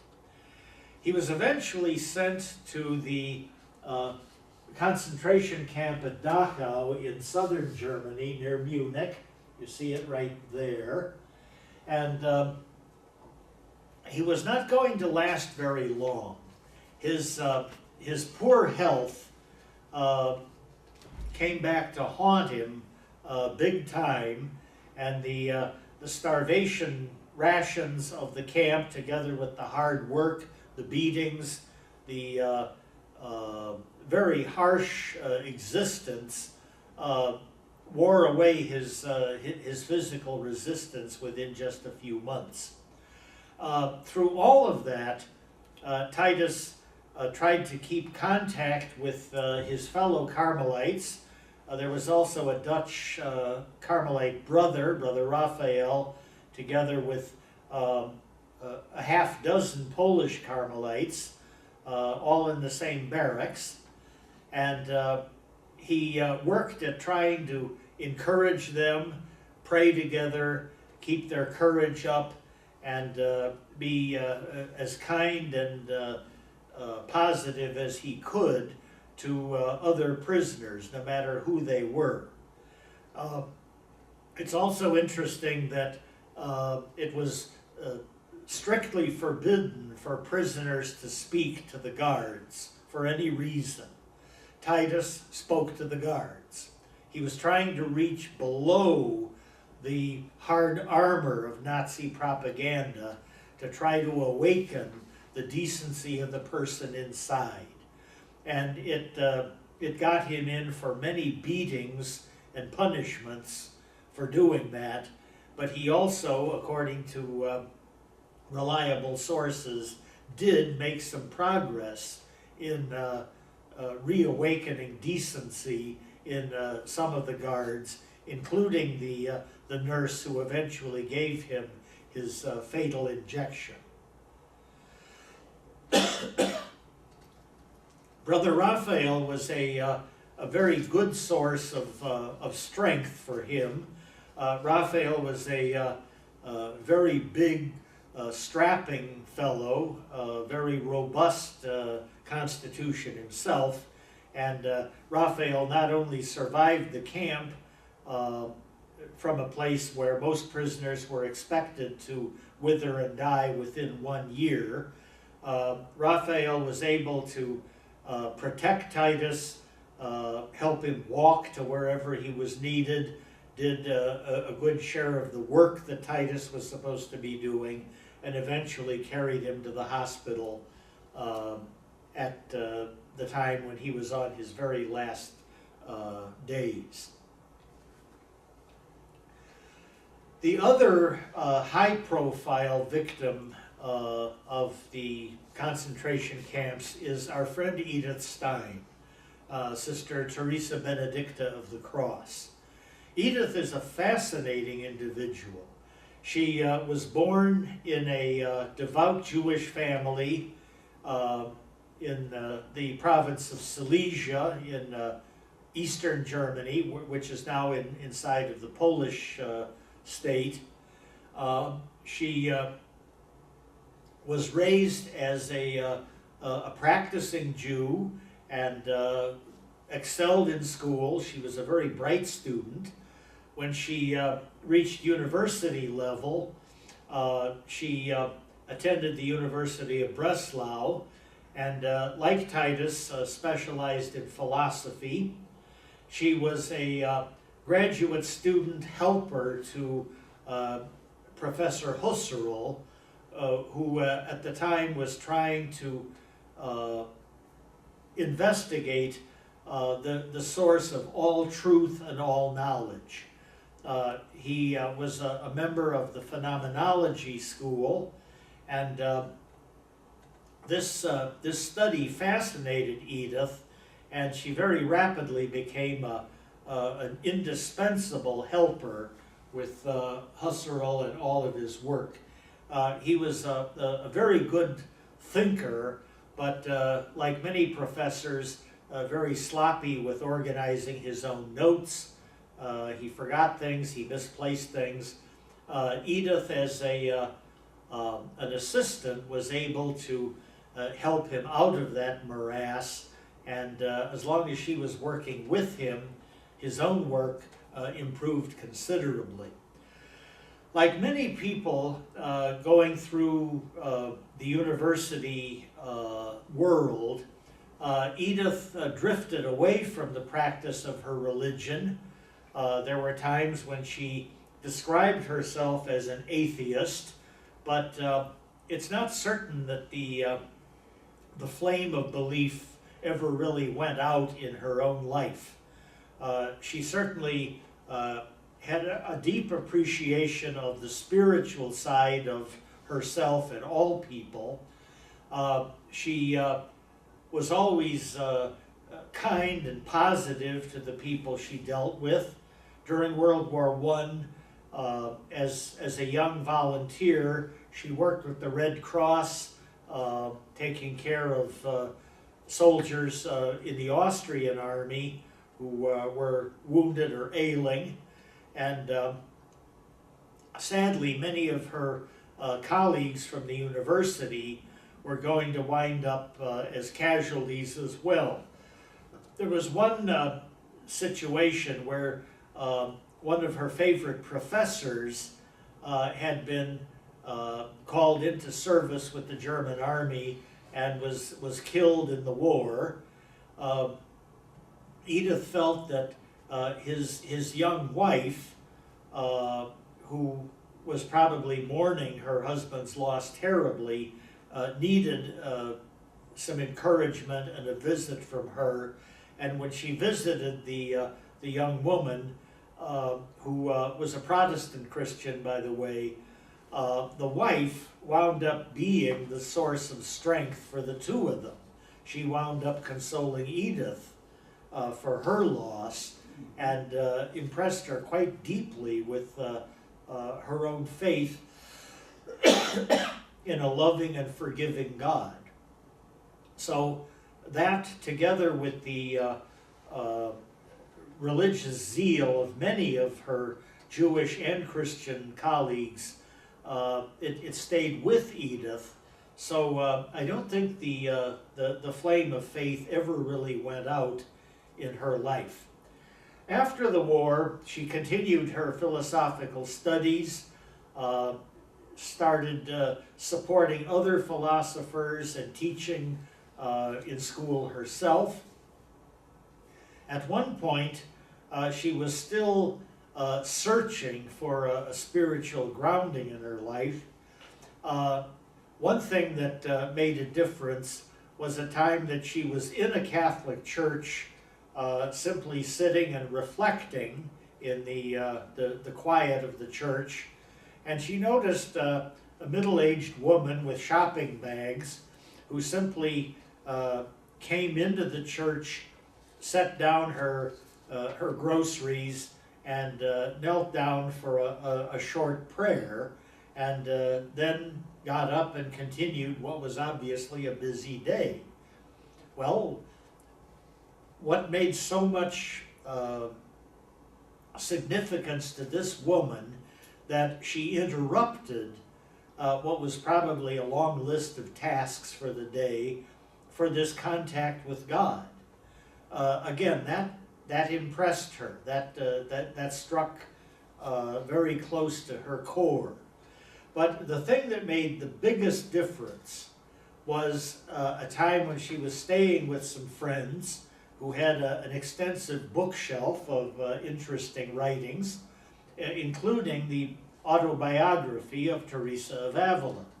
Just out of curiosity, Edith picked up the book because she'd heard about Teresa and started reading. Well, she stayed up all night to finish the book.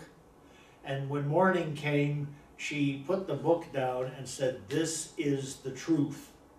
Remember that her philosophical search with Husserl was to try to clarify knowledge and get to the core of what makes something true rather than just existing. And Teresa had helped her out of that morass. So, this was the beginning of her turning her life around. She was baptized a Catholic, continued teaching in a girls' school, but when Hitler came to power in January of 1933, all Jewish professors were forced to leave their employment because the government would no longer pay their salaries. So even though Edith had been toying with the idea of entering a Carmelite community, by this time she really had no choice. All of the excuses and the barriers were no longer there. One of her spiritual directors had pointed out that she was a very recent convert, so maybe she was not the best person to immediately join a religious community. He basically said, give it time, give yourself some settling years. But at this point, there was nothing else very attractive open to her.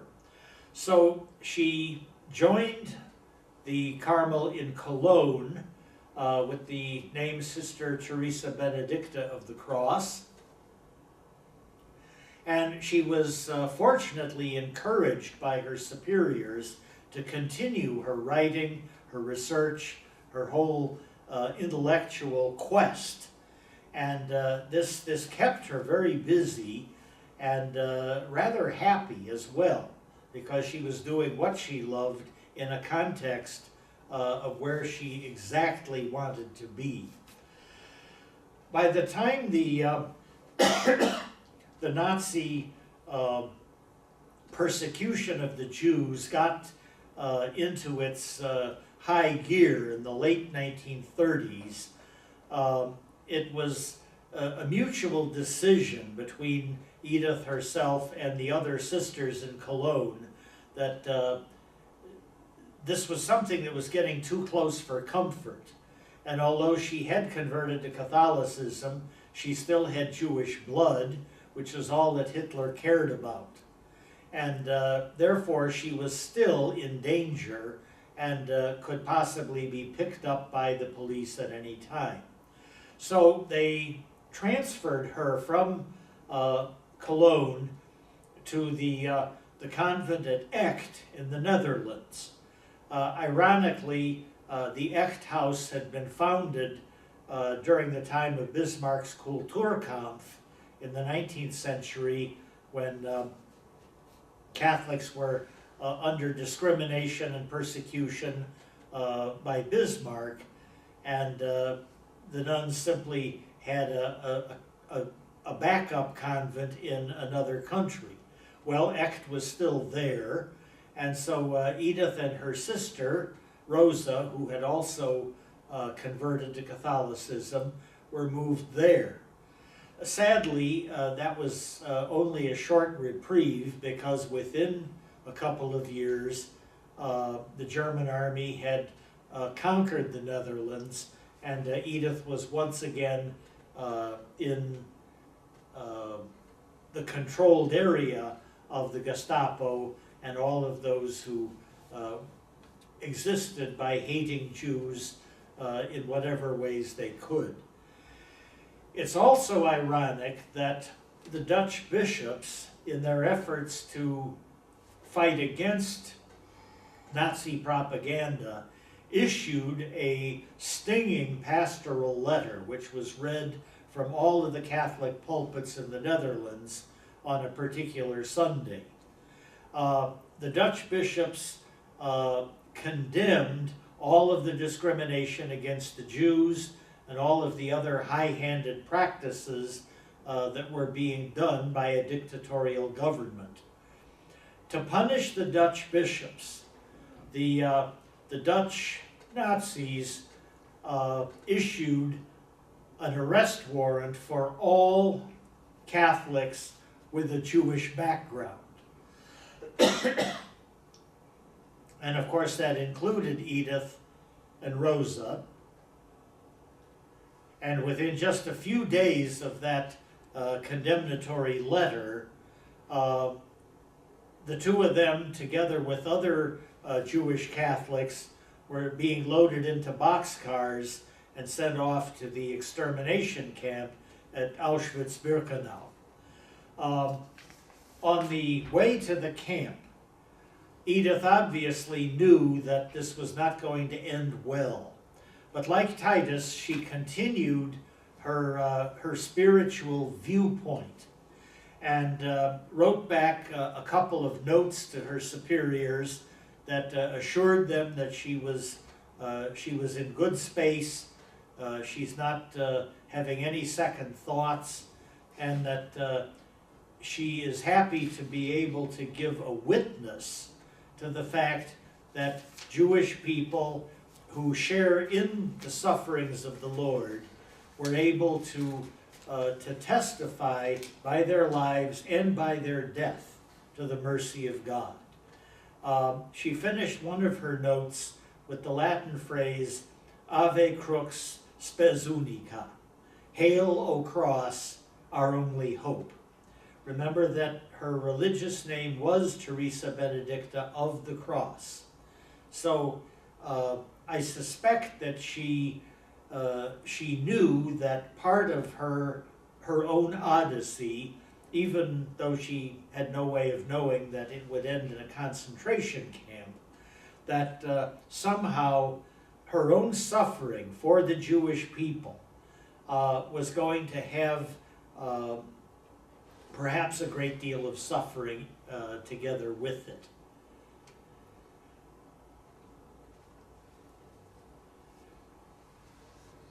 Of all of the concentration camps in the whole constellation of camps, you'll notice on this map that the ones with a green square are somewhat different from the red ones. The green camps are concentration camps in the proper sense, which were just there to confine enemies of the Third Reich. The plan was that under normal circumstances, harsh work schedules and beatings and starvation diet would probably result in a person's slow death after 1 year, even though many prisoners lasted longer. In other words, the concentration camps were there to work them to death if they could. The red camps, including Auschwitz and Sobibor and Treblinka and some of the other more notorious ones, were literally death camps. They were there to exterminate as many people as possible in the shortest time as possible. So practically all the prisoners who arrived at these camps were dead within a day or two. There would be some who were siphoned off to do the work of the camp, those who had special skills or abilities, those who seemed to be more robust and healthy, fit for manual labor. They still got very harsh treatment, but slightly more generous rations, and were supervised at doing the work of the camp, such as hauling bodies out of the gas chambers and putting them into the crematorium. These specialized prisoners were also killed off on a regular basis, so that they were never there for too terribly long. But those would be the prisoners who were lucky enough to survive the extermination camps. Sadly, Edith and Rosa were not among those more robust people who were saved to do the work, and they were sent to the gas chambers within a day of arrival in the camp. At one point, Edith told her sister, "Come on, Rosa, let's go die for our people." Another of our camp victims was a young Polish friar by the name of Hilary Januszewski. Hilary was the prior of the very large Carmelite house in Krakow.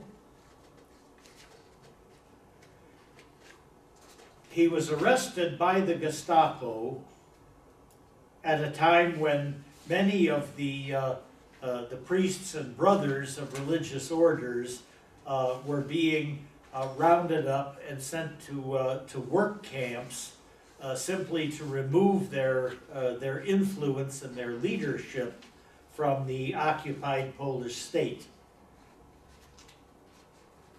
They weren't necessarily guilty of any particular offense, although the Gestapo would logically start with those who were most obviously critical of the Nazi occupation, those who were more vocal in trying to encourage the Polish lay people and rally their support to helping one another and staying alive.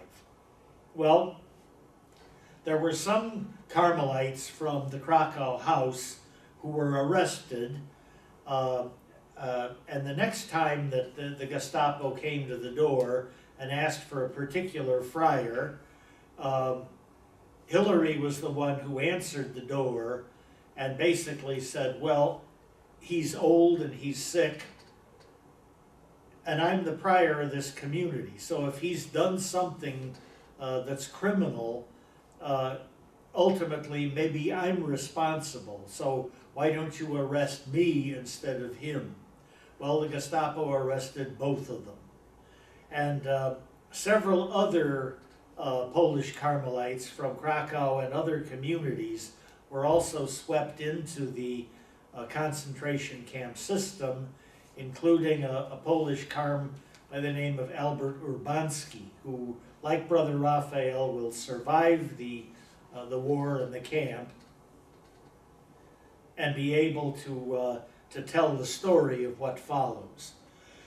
Now, it's especially ironic that in the Dachau camp, which, by the way, was designated early in the war as the primary place for Catholic clergy, no matter what camp they were sent to start with, ultimately Dachau was where they would end up. So there were 3 different barracks buildings in Dachau, 26, 28, and 30, that were designated for clergy and religious of Catholic religious orders, as well as diocesan priests. So Hilary winds up with his fellow Poles and the two Dutchmen in the same barracks area. They got to know each other and were going to try to pray together and keep their courage up as best they could. Now remember, the Dachau camp existed as a work camp to try to work people to death within a year's time.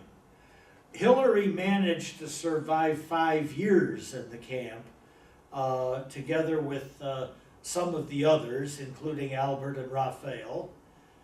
And although Titus and the other Poles died off, they still had Hilary, who seemed to be coming along rather valiantly.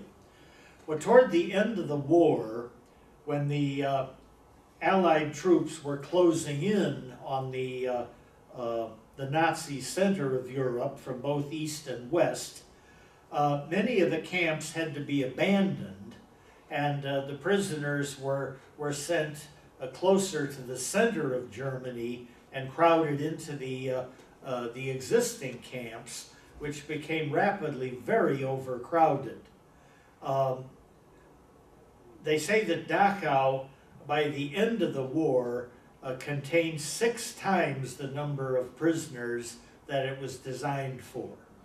And this overcrowding was not only just a matter of discomfort, but the sanitation broke down completely, and more and more prisoners were dying of disease than the medical services could cope with.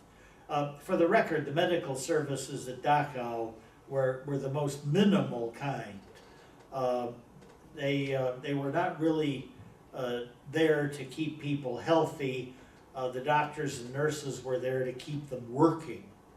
So normally when a person was sent to the hospital, they were usually either just medicated and sent back to work, or patched up from an injury and sent back, or declared to be not capable of recovery and killed with a lethal injection. Well, in the case of Hilary, there was a severe outbreak of typhus, especially among the Russian prisoners, and some of the capos of the clerical barracks, these were prisoners themselves, but usually drawn from socialist or communist parties who were very anti-clerical. The capos started criticizing the priests and brothers for being hypocrites and not volunteering to nurse the sick. Well, Hilary very promptly volunteered with about 30 others to go to Barracks 25, which had been abandoned by the guards entirely. It was simply a barracks where all of the typhus victims were thrown in to die, and there was little or no medical care at all. So Hilary and the others went into this particular barracks hell. He told one of his friends, "This is probably the last time you're going to see me alive," and that turned out to be the truth. He was able to survive for several weeks tending the sick, and not curing anyone, of course, but just trying to make their days as comfortable as possible. And he finally contracted typhus himself and died just a few days before American troops liberated the camp. So he got very close to surviving the whole thing, probably would have survived except for his heroic volunteering to care for the sick. Yet another Carmelite who was sent to the camps was Père Jacques Bunel. This is the so-called affectionately named Père Jacques, who was the schoolmaster at the Discalced boys' school right outside of Paris. He had been ordained to the diocesan priesthood and taught school for a while in France as a priest, but then joined the Discalced friars and was put to work because of his talent and experience on an experimental school that they were working out. The idea was that although Discalced friars generally did not teach in schools, they were hoping for a juniorate, a secondary school seminary for their own students, where the young men would get a good education before the novitiate and taking vows as Carmelites, but a school that was also open to other lay students who were not planning to go on for the Carmelite religious life. There was always the possibility, of course, that students who went to that school just planning to live an ordinary life as lay people could get interested and join the Carmelites. If that happens, all well and good. So that was what Père Jacques was doing. When France was occupied by the Nazi forces, he decided, together with consultation of his community, that they had to try to protect some Jewish families to whatever degree they were able to. And so he enrolled several Jewish students in his school under assumed names, gave them the charade of pretending they were Catholics and knew all of the right answers to Catholic catechism and so forth if they were ever interrogated. And for a considerable amount of time, these young students were quite safe inside the Catholic boarding school. When someone finally denounced the Carmelites and the students, the Gestapo showed up and arrested Père Jacques together with his Jewish boys. And the Gestapo asked the other students in the courtyard, do we have all the Jews? The students very quickly said yes, even though there was at least one other Jewish refugee that was still right there hiding. So the students played along nicely with what Bunel had taught them they needed to do. Père Jacques was sent to the camp at Mauthausen in Austria, and like his fellow Carmelites in the other camps, tried to do what he could to serve the other prisoners, to take care of their physical needs, to keep them encouraged. The Mauthausen camp is here. It wasn't as big as Dachau, but still fairly close. And eventually that camp was also liberated by American troops.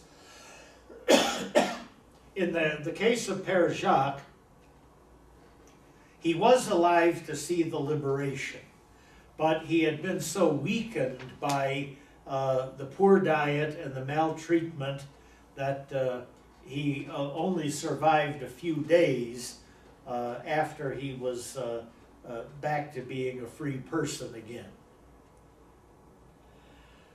Now, after this ordeal, we're going to have a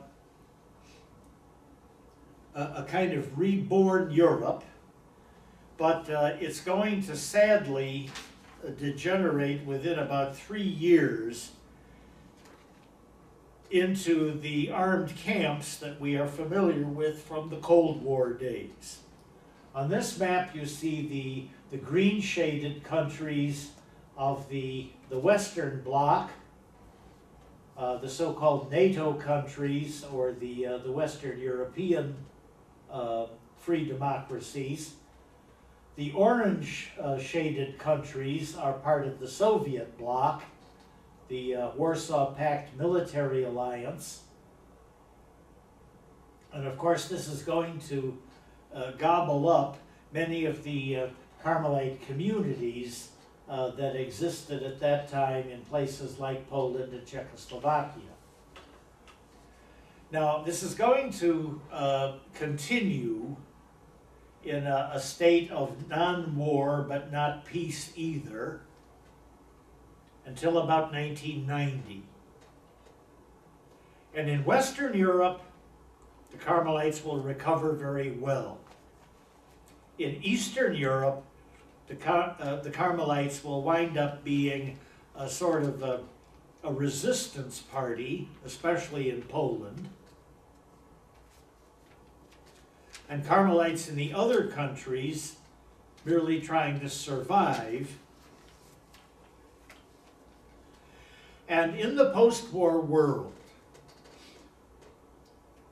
we have the worst fears of the people between wars that communism is now spreading outward into other parts of Europe and Asia.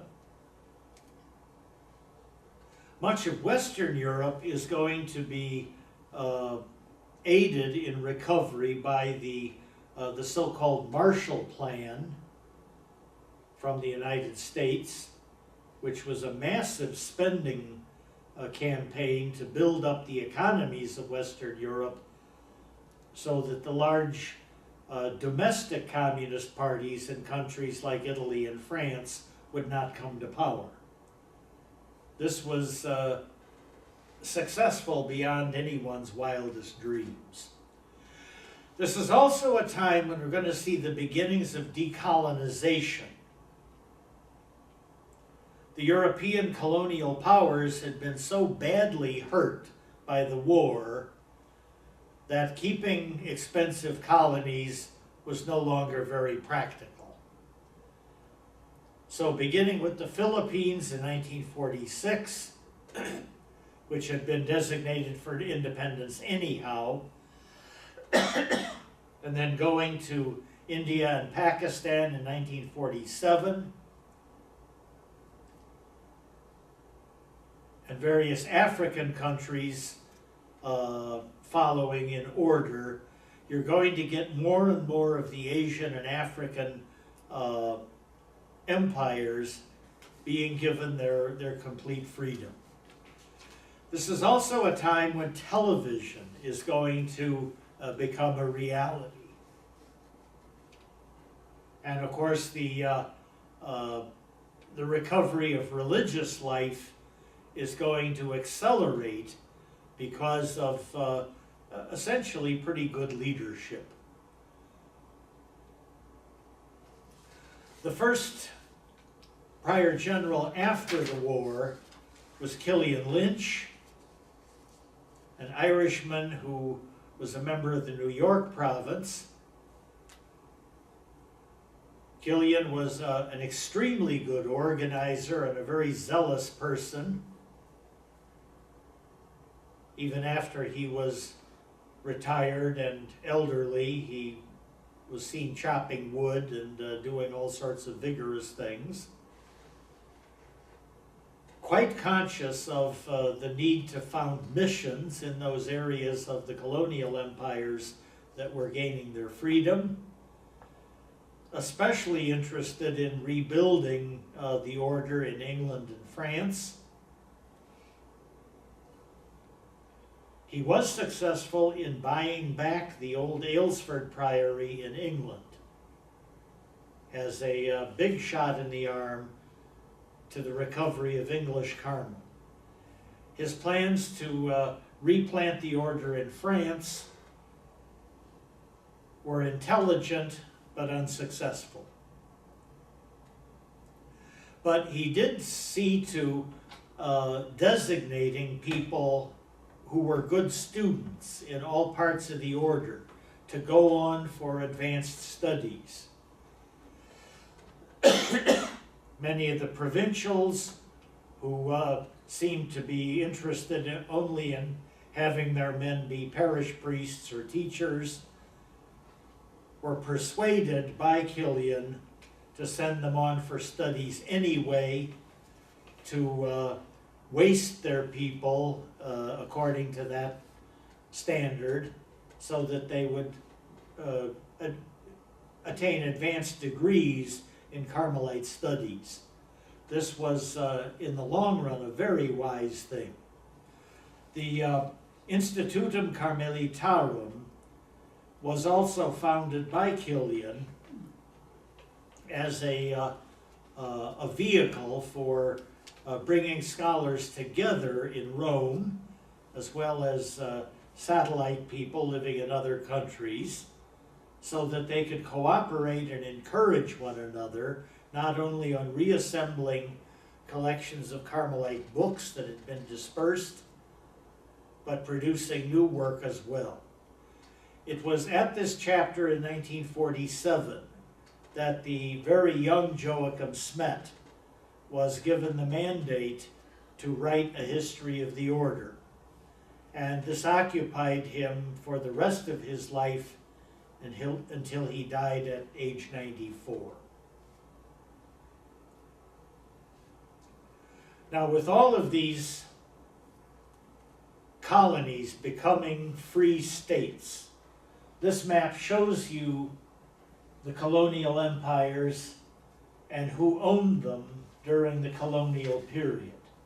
We're largely talking about Britain, France, Italy, Portugal, Spain, Belgium.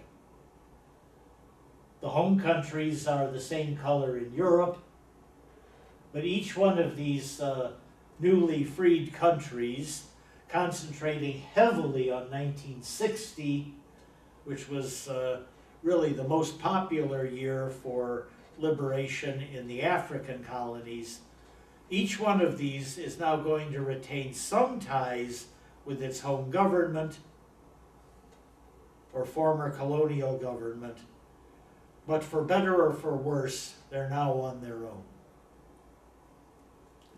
Now, many of the existing Carmelite missionaries in those states are going to keep working, at least to whatever degree they are able to do so.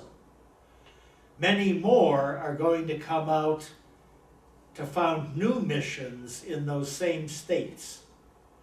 One interesting exception to this would be the Dutch in Indonesia, because there were lots of hard feelings against the Dutch colonial regime. Many of the Dutch nationals who were working in the newly independent Indonesia, whether they were missionaries or businessmen or technicians or what, many of them were encouraged to leave. And the Dutch missionaries, although a handful were willing and able to stay, many of those who were expelled simply moved to the Philippines and started a new mission. So it doesn't mean as though they went back home.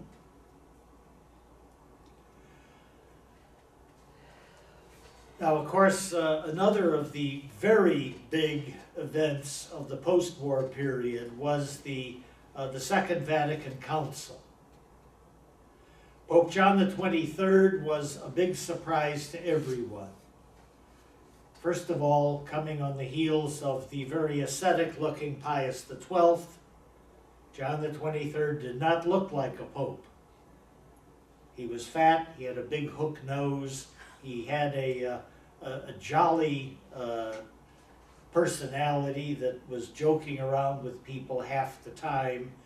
He simply wasn't what many people had come to understand a pope should look like. But he was an incredibly talented and highly motivated person.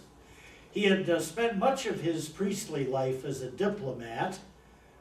He had been a liaison between the Pope and Bulgaria and Turkey, and had a working relationship with countries where there was not a Catholic majority. At the end of the war, he was sent to Paris to sort out a very difficult situation of some French bishops who had actually cooperated with the Nazis. And according to General de Gaulle's new regime, at least in theory, any collaborators were subject to prison or even death. Now, de Gaulle, being a good Catholic himself, did not want the problem of executing a bishop. So Cardinal Roncalli managed to sort it out to a peaceful solution where there were lots of apologies, many resignations. Some bishops simply left the country, and no one had to get killed. As an old man, he was made Patriarch of Venice as a reward for good service, and everyone assumed that he was done. But after the death of Pius XII, there was a lot of dispute about who should be his successor. So by compromise, they elected Cardinal Roncalli, knowing that he was in his 80s and not likely to last too much longer, just someone to be a good figurehead until they could elect a more serious pope.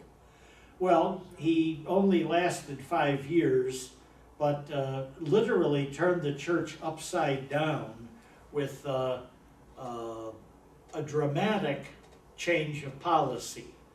Vatican II has been estimated as the largest meeting in the history of the planet. All the bishops of the world were invited, together with many observers from outside the church. Most bishops came, and even the observers from other religions were given some of the best seats close to the president, where they could hear and see everything that was going on and make very welcome contributions themselves.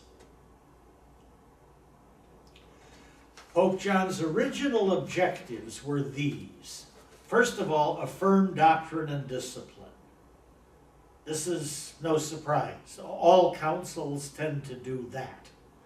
But he added, promote light, edification, and joy. He was upset by the fact that most activities of the church seemed to be defined by what Catholics were against, especially after the 19th century. Pope Pius IX, the syllabus of errors, the condemnation of many of the things of the modern world that many people took for granted. It seemed as though, to Pope John, the church was less about the joy and forgiveness of Jesus of Nazareth and more about all of the things that Catholics hated or couldn't do or were against. So let's put it back into the positive sign so that people can look through the church and find Jesus himself. And notice that he's also extending the hand of peace to all people of goodwill in the world. So this council is not just for Catholics as an internal thing. He's stretching out, trying to bring in and embrace and cooperate with other people of goodwill. Now, once this had been announced, there were two options. Like many of the previous councils, they could simply confirm the status quo, or they could go beyond where the church was. Pope John decided he's going to go beyond. So they're, right from the beginning, trying to blaze new territory and bring in positive rather than negative things. There were 4 sessions of the council altogether, 1 year apart. Pope John presided over the first one and then died between sessions. He was succeeded by Giovanni Battista Montini, Pope Paul VI, who was able to bring a successful conclusion to many of the things that Pope John had set in motion. He had his own training as a diplomat and a lot of very versatile experience. He was Archbishop of Milan. It's the largest diocese in Italy. And I've heard a comparison that I like, that just as John Kennedy set good things in motion in the United States, but was killed before they were realized, it took Lyndon Johnson, who was a very skilled politician who did things Kennedy could not, to bring it to a successful inclusion. Things like the Civil Rights Bill, for example. Well, Pope Paul was able to bring together enough of the bishops to have practically every document that was issued by Vatican II was passed not just by a majority, but by a huge majority. No document had more than 10% of the votes against it. And whenever it appeared that a document could pass by a narrow margin, Pope Paul would always refuse to accept it. He sent the bishops back into committee. He said, work it out, talk to those who are voting against, find out what are their concerns. We don't want to split the church at all on any of these issues. So get support before you vote something through. That turned out to be very wise. During the council, the ancient observance general was Killian Healy. He was a very good attender at the council. Prior generals, of course, were invited and asked to participate. Killian had taught theology in Washington, so he was very well equipped to discuss many of these theological issues. He was also extremely vigorous in supporting missions and the other ministries. And after the council finished, he saw the need to adapt the order to many of the things that the council had called for, and immediately set to work bringing that into a reality. It was during Killian's time that much of the publication in the Carmelite world reached its apex. Practically every one of the large provinces had at least one publication that appeared regularly, and many of the others were on the way. This is a group picture of the ancient observance attendees at the council. Father Killian is seated front and center. Many of the Carmelite bishops from mission countries are arrayed around him.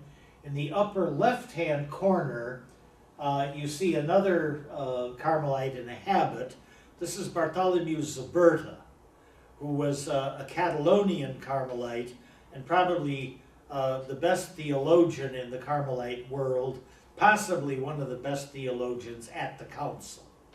He had a great deal to say on especially the sacraments,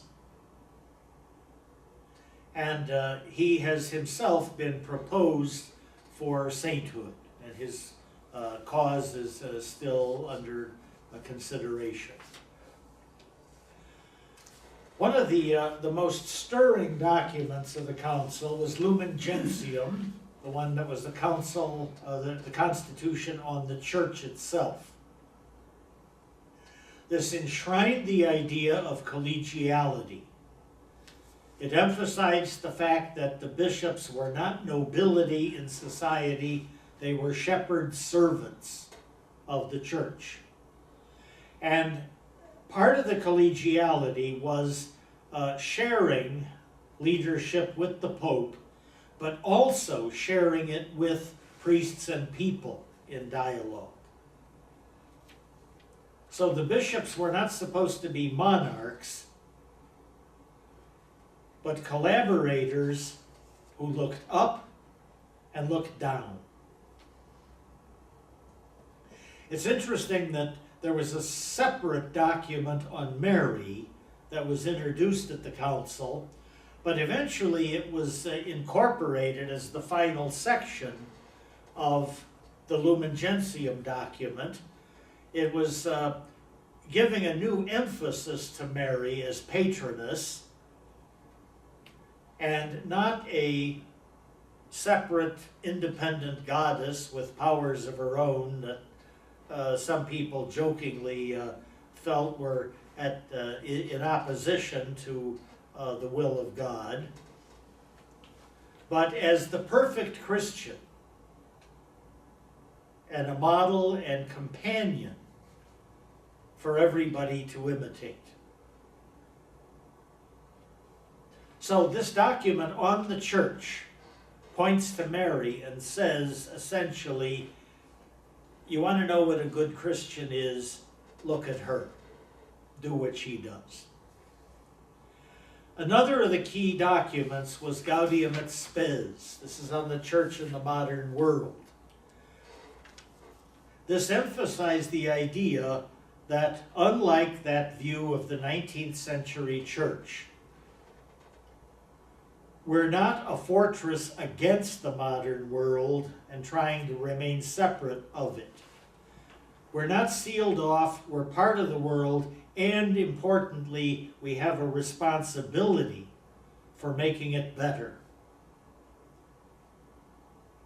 There's a section of general principles about human dignity and activity and the role of the church in the world. And then that's followed by another section where you have specific issues where they discuss family, culture, and issues of war and peace. So you can see attitudes being changed with these documents. It's interesting that the 20 previous ecumenical councils had all followed the same style of issuing documents.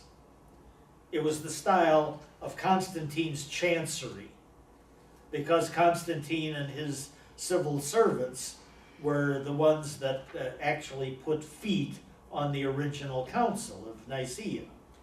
And it was, this will happen, or this is condemned, or if this takes place, this is the penalty. That's what Constantine's chancery did day and night.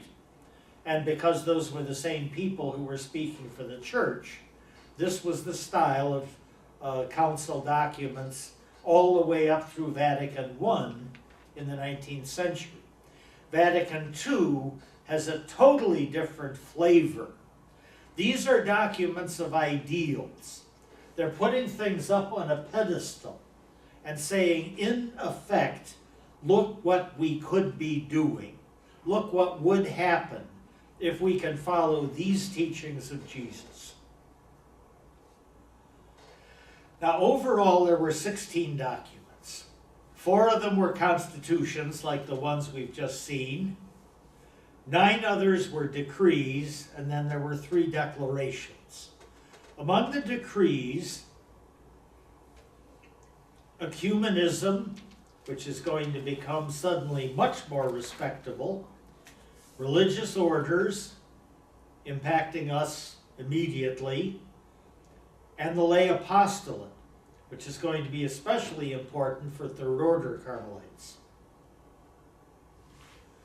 Among the things the document on religious life emphasized was the need for religious communities to go back to their roots. Return to your sources, says the document.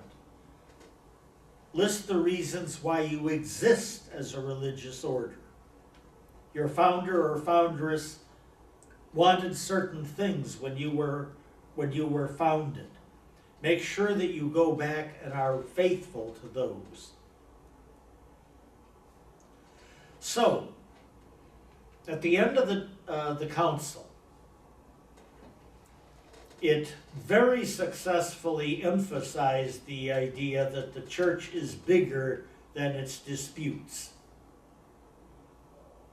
And of course, for all of these beautiful sounding documents, the key is going to be implementation.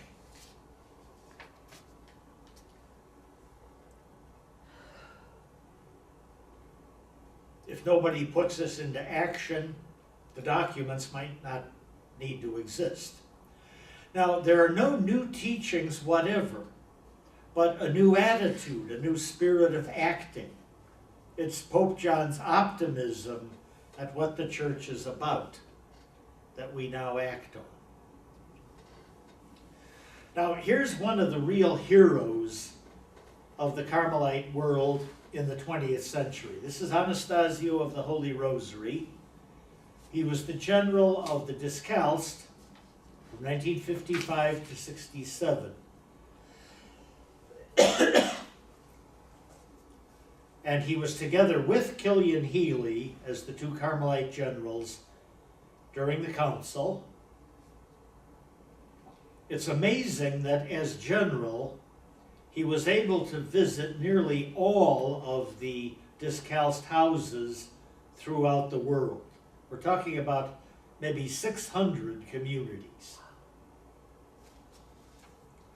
He was very good at promoting the apostolic ministry that these communities were doing, or the vigorous prayer life and observance of the cloistered communities.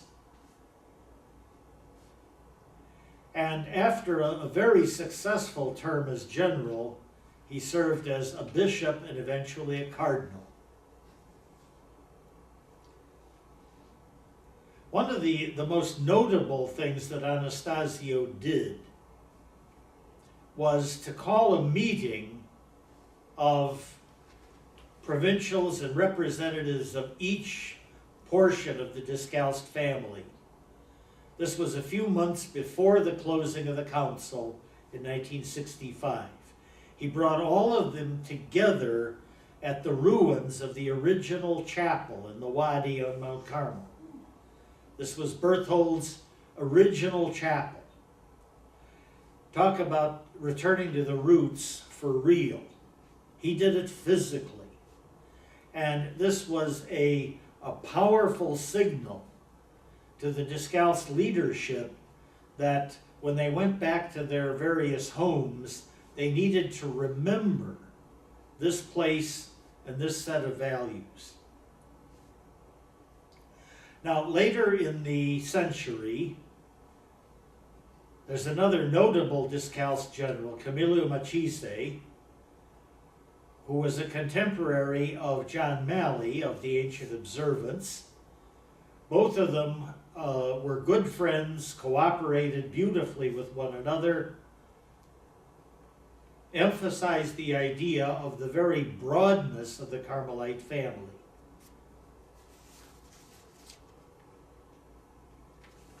And Camillo certainly continued the tradition already very well in progress of producing good versions of the Carmelite classics, good translations, critical editions of difficult writings, and getting the heritage out into people's hands.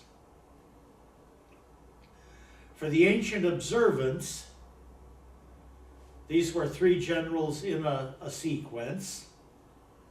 Falco Theus, a Dutchman, helped to revise the liturgy after the council.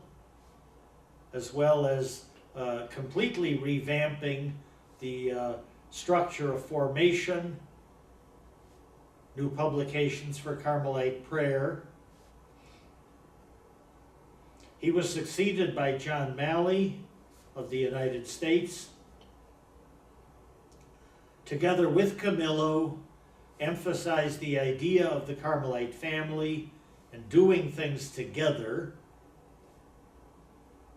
So first, second, and third orders, as well as the broader people of the scapular confraternity and people interested in Carmelite studies.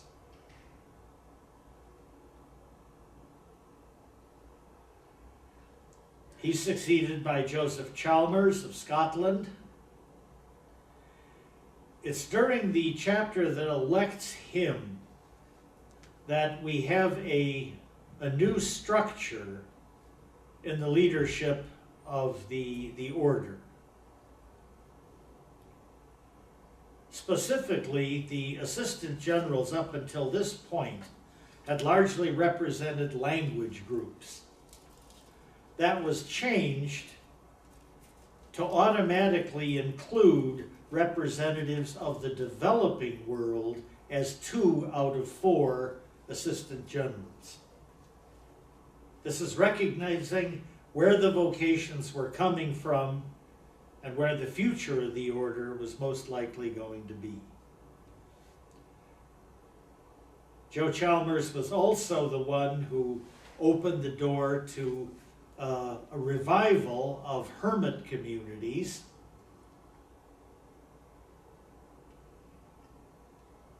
There's a greater interest in the hermitage life. Remember, there's an old tradition of hermitage living, especially the Discalced desert communities shortly after the foundation of the Discalced Reform. And today there are several small but very solid communities of men and women who live in simplicity and silence. Very interesting individual, Donald Lamont, Carmelite missionary bishop in what became Zimbabwe. It was the colony of southern Rhodesia when he arrived there with his Irish missionaries. He was bishop of Umtali, today called Mutare, at the time that the Universal Declaration of Independence by the white minority government declared itself independent of Britain and therefore likely to stay a white-dominated colony. Lamont opposed that vigorously, told the Carmelite sisters and members of the missionary communities during the war to help anyone in need, especially soldiers of either side wounded in the fighting. He condemned the principles of the white minority government. This got him arrested, put on trial, condemned to prison, and eventually deported in 1977. He actually gave an address to the United Nations. He was nominated for a Nobel Peace Prize and wound up being pictured on a postage stamp issued by Kenya. Eventually, Zimbabwe does become a majority black-run country, and so he is vindicated in later times. We all remember John Paul II. Very dynamic presence in his travel and contacts with ordinary people. His teachings were conservative, but there was nothing traditional or run-of-the-mill about his engagement with the rest of the world. He faced down the Soviet Union and their communist system in Eastern Europe, beginning with the Solidarność trade union in Poland. Many people give John Paul credit for helping the collapse of the Soviet system.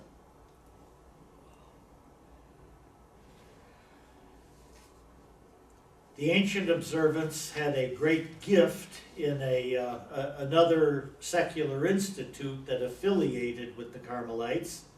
This is the Donum Dei missionary family.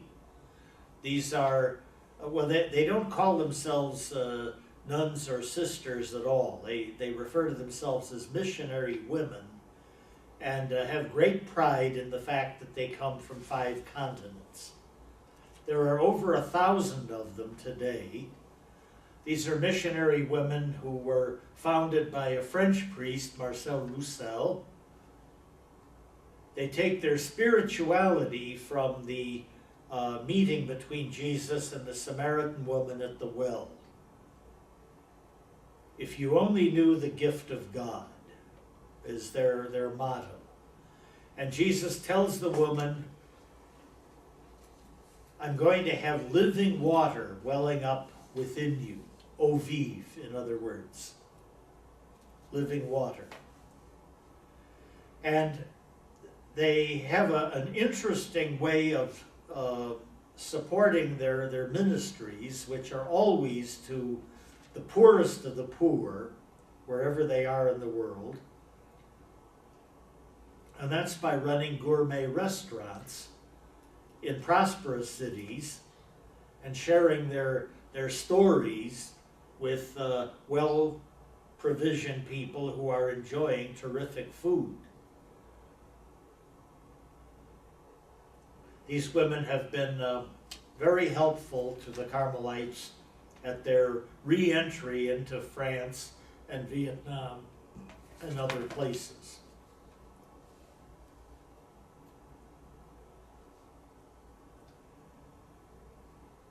So the world that we have today is going to look considerably different from 100 years ago. This involves a new style of mission activity. This begins in the 1980s when there was an interest in starting Carm missions in India. But of course, the new independent Indian state had a restriction of no more than 6 months for any religious workers, like missionaries from another country. So, whereas the old style of founding a mission would involve a group of foreigners from somewhere else establishing a community and trying to attract vocations, the new style involves, in this particular case, German Carmelites who contact possible Indian vocations, leave the country after their 6-month allowance, are replaced by another German who will do the same thing for 6 months, and eventually, by bringing Indian vocations to their own houses of study, the sponsorship, the money, the formation, and above all the encouragement for those new missions allow the native people in their own culture to build a Carmelite way of doing things. That has been used very successfully in many other places where there are very few foreign missionaries, but places like Vietnam, Trinidad, and Kenya, we have local leadership with their own culture. Also among the activities after the council, we have the so-called Mount Carmel project by Sister Damien of the Cross, 1987 to 92. During that period, there were several archaeological digs supervised by Sister Damien, who was a professional archaeologist. And by simply searching beneath the ground in the original Wadi settlement, it tells us a great deal about the original hermits and some things that are not true, but more importantly, are true, whereas perhaps we wrote off some of them as just pious stories in the old days. And we have to mention the return of the Carms to France in 1989, the anniversary of the Revolution, 200 years. The original Carmelites were a mixed bag of friars from several different countries. They made the original foundation in Bourges, and then moved off to Nantes and Angers, where they had been invited by the Bishop of Nantes, still looking for local vocations. Members of that community have changed many times, but they're all quite eager to draw in new people, largely encouraging third order participation, and they have a publishing and studies center as a spiritual ministry at Our Lady of Light in Nantes, which is a beautiful location and a very modern building. So with that, I think we can symbolize the breakthrough of Carmel into the modern world. Your key question for today, if you wish to accept it, is this: evaluate Carmel and its spirituality as a preparation for persecution or discrimination. We saw a lot of this in World War II. Identify elements of Carmelite life which might help an individual to get ready for a time of hardship or suffering or even martyrdom. And then back up what you have concluded by one or two horrible examples from history, even if you have to make them up, and trace their journey, keeping a keen eye on spiritual factors. So with that, we wrap up the saga of 800 years of Carmelite history. Hope that you had some good thinking as a result of these lectures, and that you continue to enjoy the wonderful life of Carmel, and please always do pray for us. Thank you. God bless you.